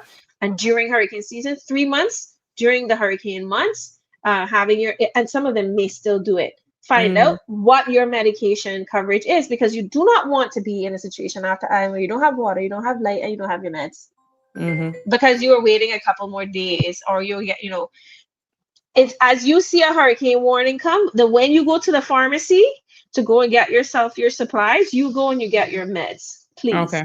All right. Right? Ladies, we got another caller. Ooh. Good evening, caller. You're live. What's on Hello, your good mind? evening. Hi. Hi, Annkki. Hi. And that's Karina. Hi. And Sabrina. Well, I don't know her, but I know Annkki because we're on farm. Yes, ma'am. How you Thank you. doing? When she said that, I know she liked to talk. I said, well, it wouldn't be a bush. Mm-hmm. Listen, I have a question. I don't know if I sound stupid or not, but No stupid questions. insurance have like age groups? Because like how we all, I guess, they make, because I used to have, our house used to be insured years ago, but remember I tell you that they had made it lots, and now my daughter keeps telling me, Mommy, we don't have money in case anything happens, because I remember I once on the wear toilet paper they paid me for because I had house and contents insured and a lot of stuff, my hamper and everything they had paid me for, we didn't have problems. But now we don't have none. And remember I was saying that the other day that if anything, God forbid, if anything come and carry this, we'll have out in the bushes with our hands, one in front and one in the back. So I wanted to find out, because we don't have a lot of money, kind of well. And I don't got nothing. They won't give me nothing. But my husband is a civil service retiree, deputy fire chief, government, whatever. So can we get this house reinsured or no? Yeah, anything is insurable. All you have to do is just get an updated property valuation, and we're happy to do it for you. Yeah. We don't really own a mortgage on it or nothing. It's ours. It mightn't be beautiful. Yeah, so that's but it's another. nice. Oh, that's a good. You know what? Thanks for calling. That's a very good point. So people like you, we know that once they pay off the mortgage obligations, a lot of locals, and I understand, it's because it's an extra monthly cost. Insurance is an extra monthly cost, and once you pay off your mortgage, a lot of people just self-insure. But are you really You know, self-insuring? Because self-insuring means that never you need did to be get a putting away. mortgage. 'Cause we owned the property, but we never did get a mortgage because he never did. He did it bit every month. You know, a month stuff. And it is a full. It might be ugly, but it's a strong house because it is solid concrete. My very walls are blocked. I don't have no sheetrock walls or nothing like that. That sounds And like a good risk. That sounds like a good risk. You like You might want concrete. that. Might want that. But they're different products, right, Karina? They're different types of products that can be available. Yeah, so and that's another thing I can talk to too. So there's different products in the homeowners space. So you can get just fire and theft only if you're not interested in the hurricane. But obviously, most people would want to buy the hurricane. Oh, well, I want her. earthquake. Yeah, which that would be more expensive. But again, a lot of people, once they pay their mortgage off, and I understand them too. I mean, if I pay my mortgage off, I probably would self-insure, but self-insuring means that you have to put something up every month, to ensure that if you do have a hurricane or a minor claim, that you're able to pay for your damages should that event happen. But again, we used to pay it monthly, and it would be monthly because, like I say, he's a public service pension board retiree. He was a deputy fire chief. I don't have nothing, so it would have to be out of his money. And but another thing, it's a 2-bedroom, 1 bathroom, and we have front porch, sitting room, kitchen, and utility room. Yeah. So again, once it's concrete and it has a proper roof, in place, then we're happy to look at it. Once you can get a valuation, it'll tell us everything. The valuation is very detailed. It tells us the construction, the property state, the condition of the property, and everything. And insurers would do it. Well, the roof needs, and because we have a zinc roof, and the house been built from 1985, and the roof is kind of rusting out. We're looking about getting the roof repaired, and then after that, well, I guess, and well, it needs painting outside and stuff, but I guess that shouldn't be a problem. No, so I don't know. no, it shouldn't be a problem. The only thing with the zinc roof is that you'll find most insurers would apply a higher rate just because it's a zinc roof, because it's all risk based. But and some insurance will not offer terms, but there is a market, I'm sure, that would insure the property. Everything, I'm a broker, anything's insurable. Once you put Karina, the she right did price. mention age. Just clarify that age for property for property insurance doesn't apply. She No, mentioned about their ages. yeah, no, it doesn't matter. Once it's insurable, yeah. In our 70s, we roll foot now. But that don't have anything to do with property insurance. It's Insurance. not like it's Not medical or property, life. but sometimes health. Health, Sometimes yeah. with health. Yeah. Yeah. Well, we got health insurance. Cynical, that woman calls it. Cynical. They gotta take care of us till we dead, but sometimes they fight you, but I'm a fighter, so I'm willing to fight back, because everything else might go on me, but I don't think my mouth can go till I dead, because you roar hard. So that's another thing, but anyway. All right. Well, thank you so much for calling. I had a fight, but I got what I fight for. They say, people tell me, you're a fighter, and I say, well, they say, don't give up till you turn belly up. So That's all right. Thank you so much, caller. Thank you for your Thank you, contribution. Miss. And have a good evening. Thank you, my You love. You as Yes. well. Take care. Sure. Okay, bye. Sure. We lost a poet who is now deemed as James Bond to Annkki and I- Yaremis. Thanks for your light, for guiding us through the storms of the night, with wisdom shared and truth made clear. We're grateful you took the time to be here. Oh, Oh, I love thank it. you. Oh, I love it. A poem just for Ended. us.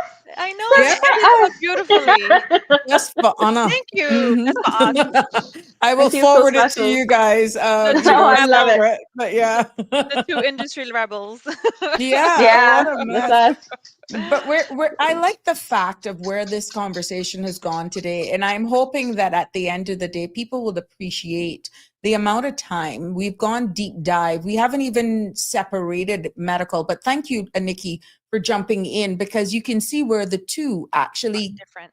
Yeah. they're different, but yet They combine at the same time, which is it's just amazing. And that just shows how broad this topic of insurance and breaking it down into the reinsurance, looking at who you're doing business with and what happens behind the scenes. And I'm hoping that really persons who tune in and see this podcast will understand a little bit more about the landscape. But people really want to know two things: that they're there when I need them. Two, that I'm getting value for money. That applies to property, and it applies even more so for health.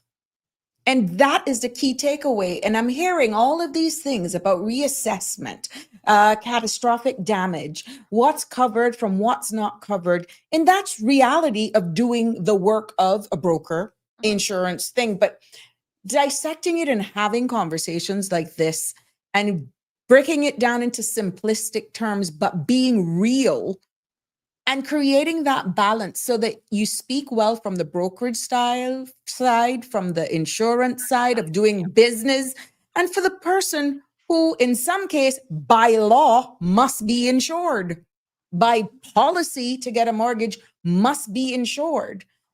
If people are feeling we're not getting value for money, and you're realizing, okay, there's not enough enforcement for unscrupulous acts, there's not enough teeth and legislation for better oversight, for more enforcement, there's not enough, let's say, manpower. This is why we're having this conversation. And I think it's important that we educate, because the realities don't go away. We have brought up here alone, ladies, today, climate change. I have said right here on this podcast how climate change is now even linked with higher consumption of sugar. because we are the heat and all of this sort of stuff. So it all ties in, you know.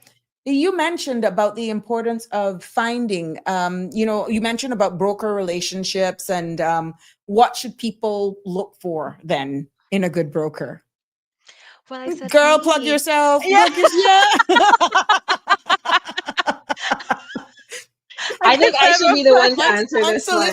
unsolicited. I would take the heat off of you, Karina, because what to look for in a good broker? I mean, if Karina said it earlier on, I'm just taking the heat off of you on purpose Yeah, because that's fine. you don't have to do that. We have really good relationships with our market. I think both of us, right? And our competitors are. Mhm. We have what I think is a gentleman's competition. It is hot, right? Like I remember sitting to lunch with another carrier and saying, he said to me, you're such a good friend, but don't trust me. Oh, wow. I never forget it. I'm like, I don't trust you, right? So, but there's a playfulness to that, but there's a very strong Seriousness too. competitive Mhm. market. Yeah, of course. But what you look for in a good broker is someone who is going to be there for concerns, complaints, questions, somebody who is educated on the market, somebody who has good relationships with all of the carriers, who is not going to block you into just one. Because some brokers only deal with just one carrier, and at that point in time, what are you really doing? You're just being an agent, right? Correct. So there's a really I love to look at the diversity of the brokers when and what they actually pay attention to.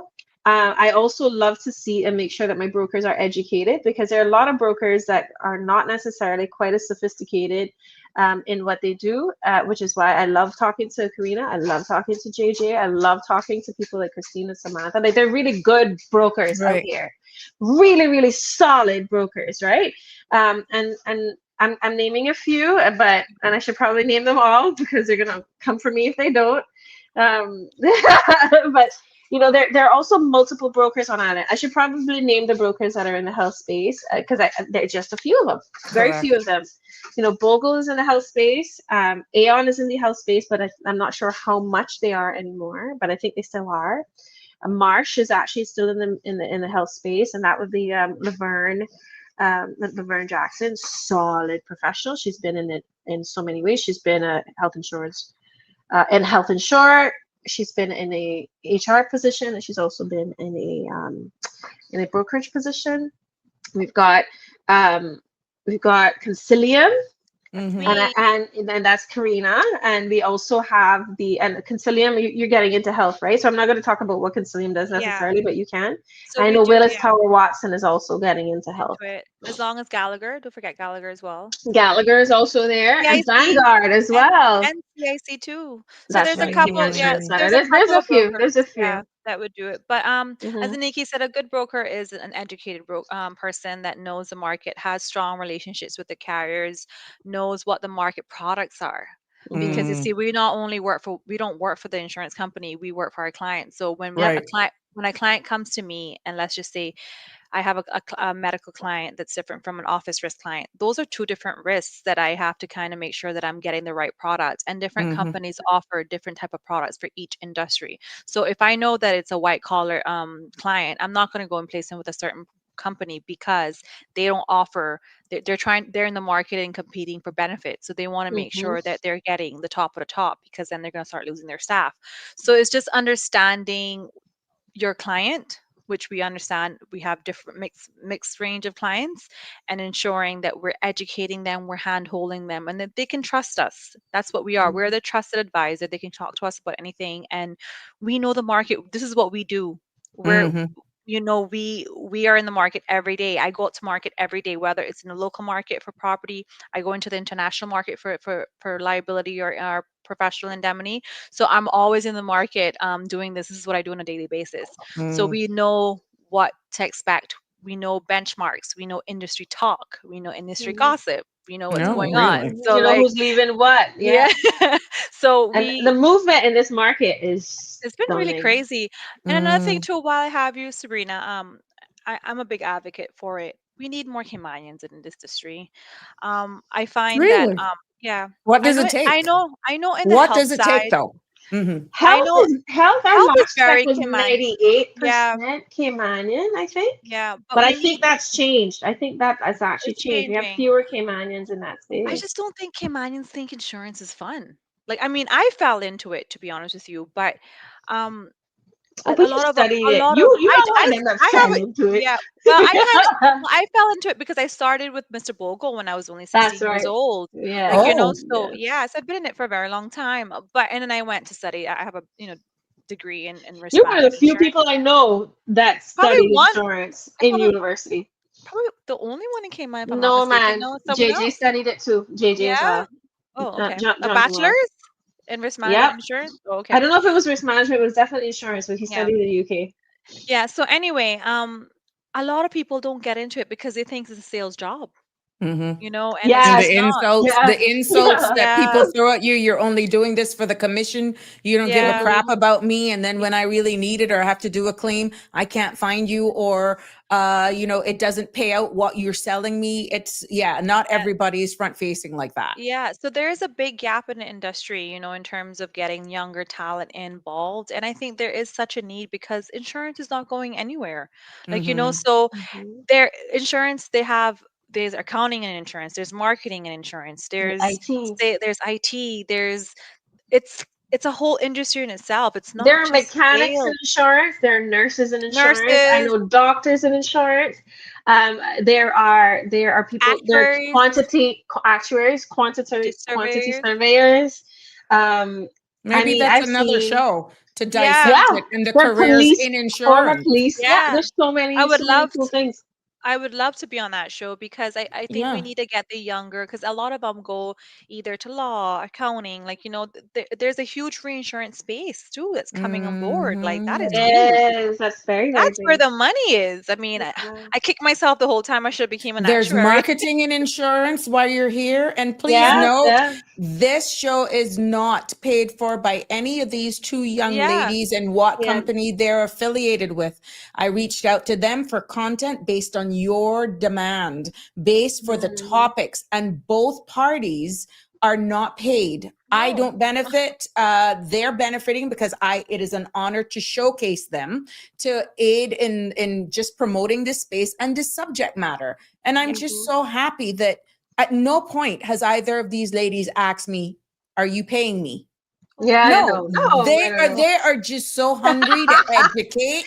They Yeah. are just so hungry to inform that I am very happy for them taking time. They could have done so much with their 2 hours this evening, but the mere fact that we're doing this in this space and they're so willing to, as we engage and see opportunities here, that's a whole different show. Career opportunities that could Mhm. land Caymanians another job. We just had, Mhm. I understand, a job expo in the hospitality industry.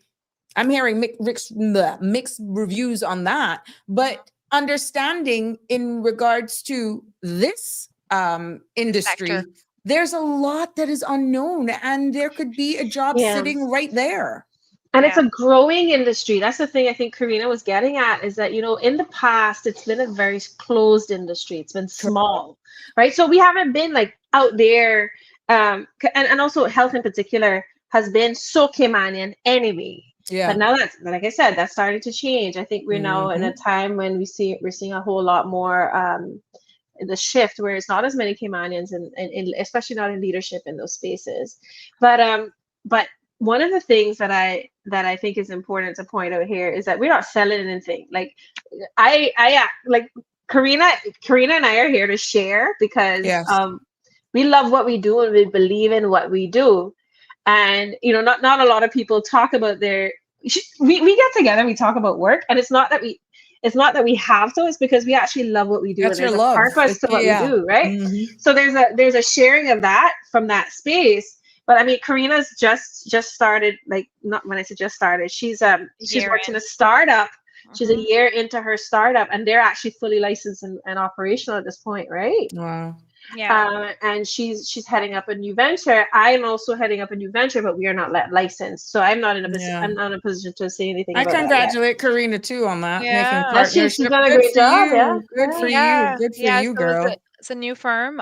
We're starting from scratch, zero. I mean, we're doing really well considering the market landscape. But we're a year-old business in Cayman. Our parent company, Aventum Group, is obviously a 30-year-old business, but they're expanding all over the world. And this opportunity came up, and I said, why not? Let's Go, give it girl. a try.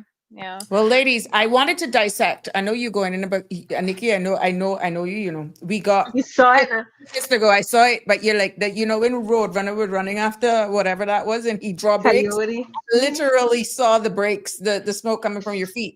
Let's try and amalgamate these two right now, so that it bridges the topics into, you know, for example, bringing in disaster scenarios. And I'm seeing where one commenter is saying, Auntie Sabrina, the next interview should be the real estate expert on the island. Shaka You Zulu, should have the real estate expert with the property insurance expert, because those things they have an impact. Real Now, estate has a huge impact on the property. look here, I will bring anybody on. Karina, If they're willing that to one, do, 'cause that's a fight.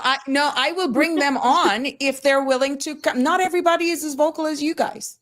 Not everybody is willing. So I will put the feelers out there. Shaka Zulu, if you know any who is not scared or would not mind being a content provider to this space, by all means, we can engage in a discussion. But let's bring this whole thing together now. Into a disaster scenario. Say a hurricane. How do property and medical insurance intersect, and why should families be thinking about it holistically? I mean, See, you I want me told to? you, Nikki, I would bring you in. All right, let me try that one, because let me try that Okay. one from a carrier space, because I think yeah. from a carrier space is really what you're looking for here, right? Right. So I have worked for a pure health insurer. When I say pure health insurer, I mean we did employee benefits, right? So Generali would have done health, life, LTD, long-term disability, accidental death, and dismemberment. We did not touch property. We did not touch motor. We did not touch any of those other things. And then I spent a short period of time in another insurer, who shall be nameless on the show, that did both property insurance and health. And the difference in the way that those two companies operated in the face of a hurricane was very clear to me, because so the health insurer, we were fully online. We had our backup offices in Canada and in the United States, and there was also a backup office in London. So you have your business continuity plans, you have your disaster recovery plans. You know that any client that needs to get on the portal with it or has access to the internet while they're away, even while we are obliterated, if we are here, that is going to be taken over overseas. Property, I'll tell you how our preparation went. Like, once we knew that the storm was coming, we just set up all of our folks, gave the warning to our international offices. And, you know, this is a beautiful thing about having international offices, whether they are downstream or head offices, made sure that those things were activated. Then you wrapped your stuff with plastic bags. You made sure your windows were shuttered. You made sure your staff were home. You made sure you had your phone numbers for everybody. You know where everybody was sheltering. That was the end of that. In a property company, that was a whole other something. So funny enough, I grew up in insurance. So I remember what Hurricane Ivan looked like, right? My dad would have been working at Brick K at the time. And I remember the Brick K initial offices, the current big Brick K building, right, they had just moved in, right? I think they might have just moved in early that summer or the summer before, right? And they had some damage to that building, but the life offices were in Elizabethan Square. And I always used to like just fill in whenever after school or whatever it was, or if I was doing something. People live in their offices. Yeah. So I was just going to say, they live in their offices for so days. For the property, we have a mandate that we are not allowed to travel. We're here with brokers. You know, we are on call, because that's the promise to our clients. And I'm sure that most insurance companies actually take the same protocol. We can't evacuate. Then you'll have problems. Then you'll have no clients next year when you want to renew. You're right. So we do implement our business continuity plan. And as Annkki said, the good thing with the international firm, we can get resources, and we do have meetings, you know, before the hurricane season, and we activate our emergency call list, our call trees, to make sure that everything goes hand in hand in the event of a natural catastrophe disaster. From an insurance company perspective, I can't speak for them, but I also too know that based on my conversations with a lot of the loss adjusters, I know after Ivan, that was a big issue. A Oh lot God, of people didn't even want to hear that job title name. they couldn't even come into the island, oh Sabrina, because of the Exactly. I think the island was Mhm. closed or something like Correct. that. Yeah, Correct. so that has all changed now. So when we are like in warning, hurricane warning, the Mm-hmm. insurance companies are already bringing them down. Yeah, Ah, it's a chance of them, proactive. Mm-hmm. yeah, of them not having Mhm. to do anything, but they're already on island. They're already housing them so that in the event of a natural disaster, a massive one, they can kick in right away and start assessing the properties so that they're Mm, able to launch them out. So it's just a matter of preparation. We are Mhm. required, SEMA yeah. does mandate And for we're us to have tested. our, yeah, and we have to test them and make sure that we are um you know following those things, because they on our regulators are very great. They're very Mm, we have quarterly meetings with them, etc. So they're on top of us as well as a that's licensed right. entity. Yeah. So the preparation in the carrier space for the property side, the thing that I observed was that there was a captain pretty much. Yeah. Mm-hmm. Yes, The Nina head of Captain. Yeah. claims, yeah, captain is like almost like a football captain. All right, this is what it looks like. You're doing this, you're doing this, you're doing this, you're doing this. Finance, make sure that we have this. And IT, do we have backup? So they actually go into like full Wow. on It's a total war different mode. world. Yeah. Yeah. It is a We different all world. become, when So there's a where claim, is we all everyone going to be? yeah, we all This is where become, we're going to camp out. yeah, we all become claims officers. The whole insurance. No one's doing accounting. Everyone, Everyone's everyone. the whole team is claims officers. We're Yeah, just yeah. trying to navigate claim queries. Hmm. So we And prepare you'd for be that. surprised. That's when like those students, like sometimes you're after school kids and they come in. I remember I was like going through lists and making sure like this is me Listen, at what I 18 years old or something like yeah, that going I through. I came in after Ivan. I was the one photocopying those flooded files. Yeah, yeah. Okay. And walking around, making sure that checks were signed. Like Yeah. everything becomes almost everything Vital. becomes Yeah. manual. No, manual, Mm, because yes, your systems are working in the back end, but if you don't have access to the internet and you don't have access Electricity or to anything. electricity, backup stuff will be used, but backup stuff is going to be used for very specific things. So checks are written by hand. Like, you'd be surprised. I have never seen anything quite like an insurance company after a disastrous hurricane. let me ask Never this seen question. anything like it. I get from both of your perspective. What's one thing government could do tomorrow to strengthen consumer protection? Ooh, that's a different topic, Just one at Sabrina. a time. Just one at a time. Don't rush to the mic. Don't rush to the mic. You know what I'm going to say though? I just need to say it politely. And it's 6:52. We end at Jesus, 7. Karina, I'll take the hard one. please. Yeah. By the Monique way, is always Karina's giving also operated in health, which is why she can weigh in on this quite a lot, because she was the head Aeon of both, of the Aeon for retail, both all of it, property and property and health. health, Yeah. which is why she can bridge the gap between the two. Okay, so I think to support the protection of consumer protection, I think we need to know where every single dollar goes. Every single dollar. We need data, data, data, data, data. And at this point in time, the entities involved in our industry who are regulated by SEMA and slash the HIC and or the HIC are the ones providing the data. We need to know where our money's going, right? So I believe, and I say this all the time, consumer protection, there are two places that we are really failing as a country. One is in construction, and we can talk, I want to address that real estate question before we go. And the other one is, and the other one is in healthcare. And it's because those are black boxes. They're not financially regulated in any way.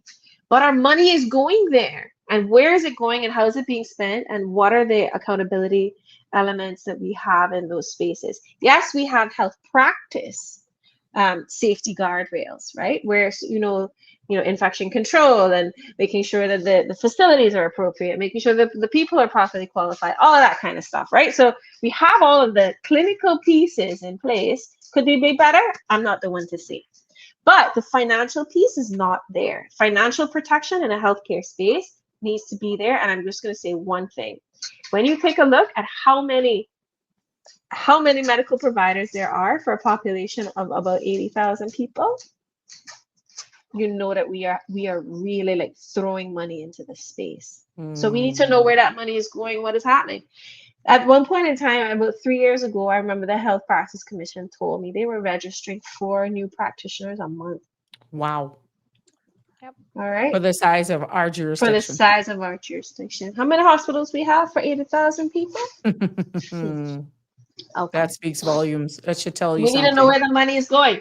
It's probably going to all come out in the wash that everything's going great. We don't believe that that's what we're going to find, but we won't know until we look. It would be great if we actually took a look at the You're almost scared of finances. opening the door. I'm not afraid. Somebody else might have to be afraid of those things, because at this point in time, we need to know. I plan to retire here, and we need to be able to afford to retire here. My parents are retiring here.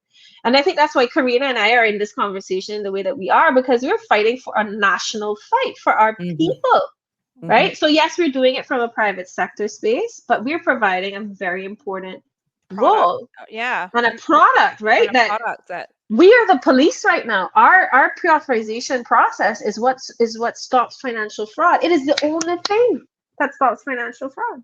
Wow. And people complain about it all the time, and it's really uncomfortable and it's inconvenient. But if we had the guardrails in place and there was financial accountability in that space, insurance companies could get rid of whole departments of people overseas that we had to hire to review claims and make sure that they're properly done. Okay. Interesting. Sorry. So yeah, financial accountability. Sorry. Go, your turn, girl. I took all your minutes. Karina, your turn. Karina? No, I think you said it all, Annkki. No, man. There's gonna be at least one more thing that we could change because there's another one here. It talks about bundling. Oh, bundling. Can bundling property and health insurance lead to better rates or more comprehensive coverage? The two is different, because again, remember, it goes back to what we were saying about the reinsurers. There are two separate reinsurers doing the separate products. However, I know of companies in the market that do sell both, and if you do have an existing policy with them, they will offer an extra 5% discount on our 10% discount on the thing. But because they're two separate type of products and they're buying two separate reinsurance programs, you don't really see a lot of bundling discounts. Yeah, I know you have to also remember, Cayman is one of, like, small jurisdictions are the only place where you see one insurance company doing two types of insurance, right? In the US, you have health insurance and you have property insurance. Right. And all over the world, the two things are separate. The reinsurers are different. It's only in small places like here where we actually get two under the same roof. Even in the Bahamas, you can't sell both property and health. You either one or the other. So there's it's because they are such different businesses. And even in the cases where that is offered here, you're not getting the discount on health, because health is actually so it's down to a formula. And you messing with that formula can put your client in danger, right? You put your book of business in danger. That is such a high claim volume. It's one of the highest claim. I think it is the highest claim volume health type of product that exists. Like, we're talking about thousands of claims, like, on a weekly basis. This is not a small thing. Once you get insured for a health policy, you can go and use it right away. 5 times in one day. Yeah. Right.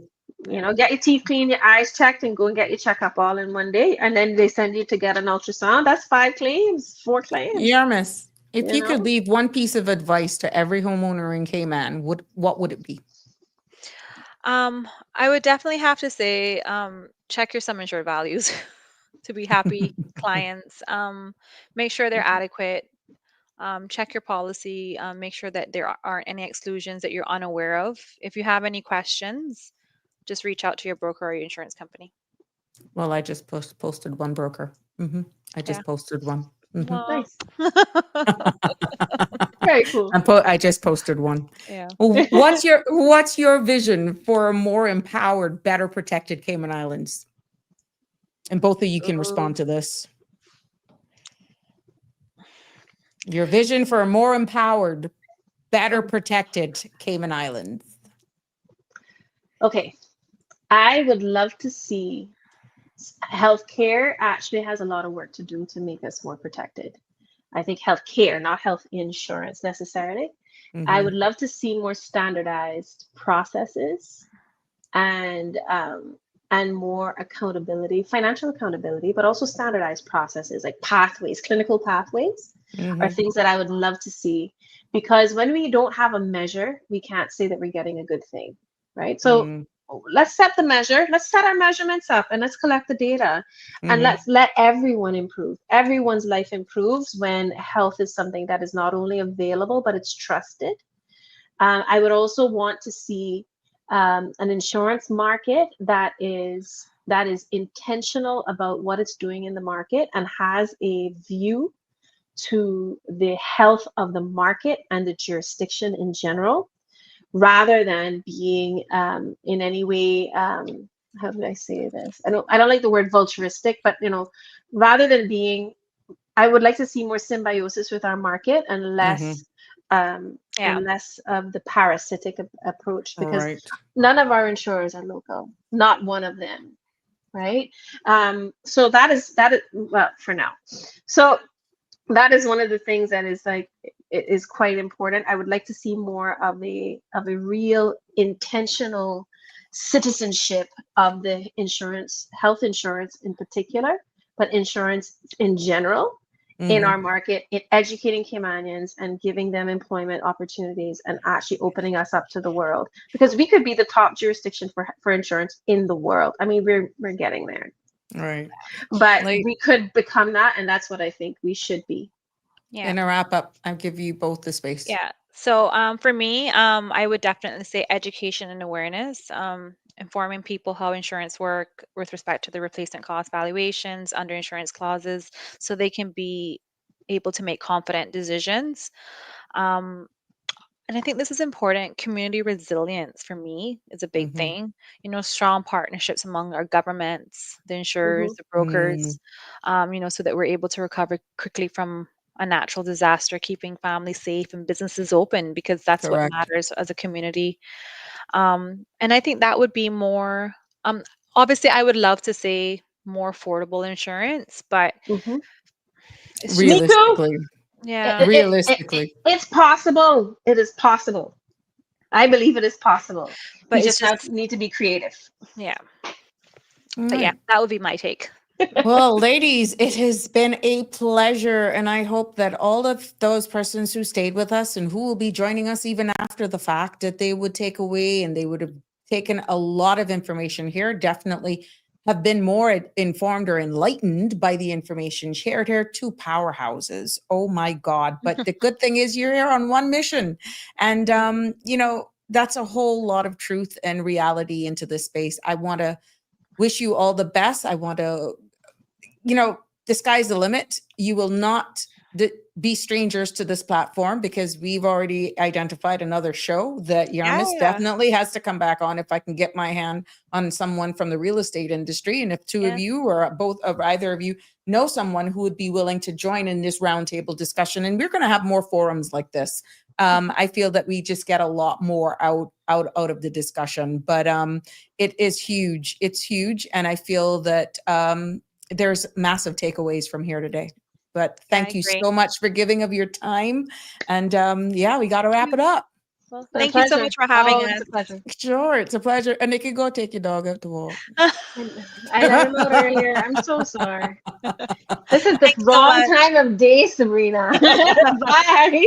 Bye, We Take gotta guys. hire a Have a care. good babysitter night. for you or something. Take care, ladies.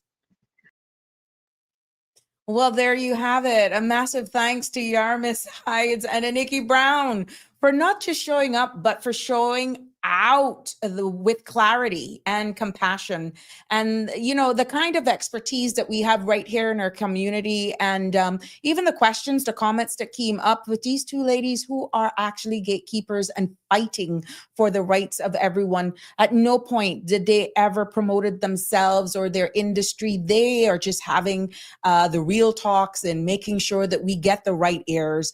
And if you're listening right now and realize that your policy may not be as solid as you thought, please don't panic. Get protected. and be proactive as well. I've shared there in the bottom of the comments how you can get a hold of Yaremis and her as a brokerage firm. So give them a call, visit their website. At least you can put a face with it. You know, if you know that your policy might not be solid as you thought, we don't want you to panic. That's why you got those for. And to review your coverage, ask the right questions, hopefully by the information shared here, that you'd be more informed in going in, and lean into the resources that we've shared as well today. You know, because insurance shouldn't just be, in my humble opinion, paperwork. It should be peace of mind. And in places as vulnerable and as vibrant as us here in the Cayman Islands, we've heard it repeated here that we live in paradise, but it comes with a price. And that piece should be accessible as well, transparent, and tailored to our reality. So as always, you know, right here on Sabrina Speaks is here to break the silence, build the bridges, and to bring you conversation that really, genuinely, truly matters. And if this episode stirred something up in you, then guess what? Share it. Start a dialogue, but most importantly, take action. So as I wrap up today, even though I'm in overtime, and to take a deep dive into claims, coverage, and policy reviews, let's shine a light on our sponsor. That's International Lighting. For 39 years, they've shaped Cayman's protect and personalize their homes, because their anniversary sale is still going strong with deals on area rugs and bed and bag sets and more. So while you safeguard your health and your property, let your space reflect the care you invest. Visit International Lighting, where comfort meets legacy. That's at Ed's Plaza, 194 North Sound Road, open Monday to Saturday, 9 a.m. to 6 p.m. Or give them a call. That's 345-949-8211, 345-949-5141. Until next time, stay empowered, stay connected. I'm Sabrina, and this has been another Sabrina Speak, where your voice, your story, your truth always have a seat at the table, and where we are voices of the islands, conversations for the world. Until tomorrow, good evening and God bless. That's a wrap for today's edition of Sabrina Speaks. Thank you for tuning in and for being part of the conversation. Remember, the dialogue doesn't stop here. Stay engaged, stay informed, and most importantly, stay empowered. We'll be back tomorrow at 5 p.m., same time, same place, right here on CMR TV and radio, where your voice matters and your truth is heard. Until then, Cayman, take care of yourself and each other. That's it for today's edition of Sabrina Speaks, where your voice matters, your story counts, and your truth is always welcome. Join us weekdays from 5 until 6:30 p.m. right here on CMR TV, as we dive into the topics that matter most to you. Catch the show live or on demand at cmrtv.com. And don't forget to follow us on Facebook, YouTube, and Instagram so you never miss a moment. Until next time, stay informed, stay engaged, and always speak your truth.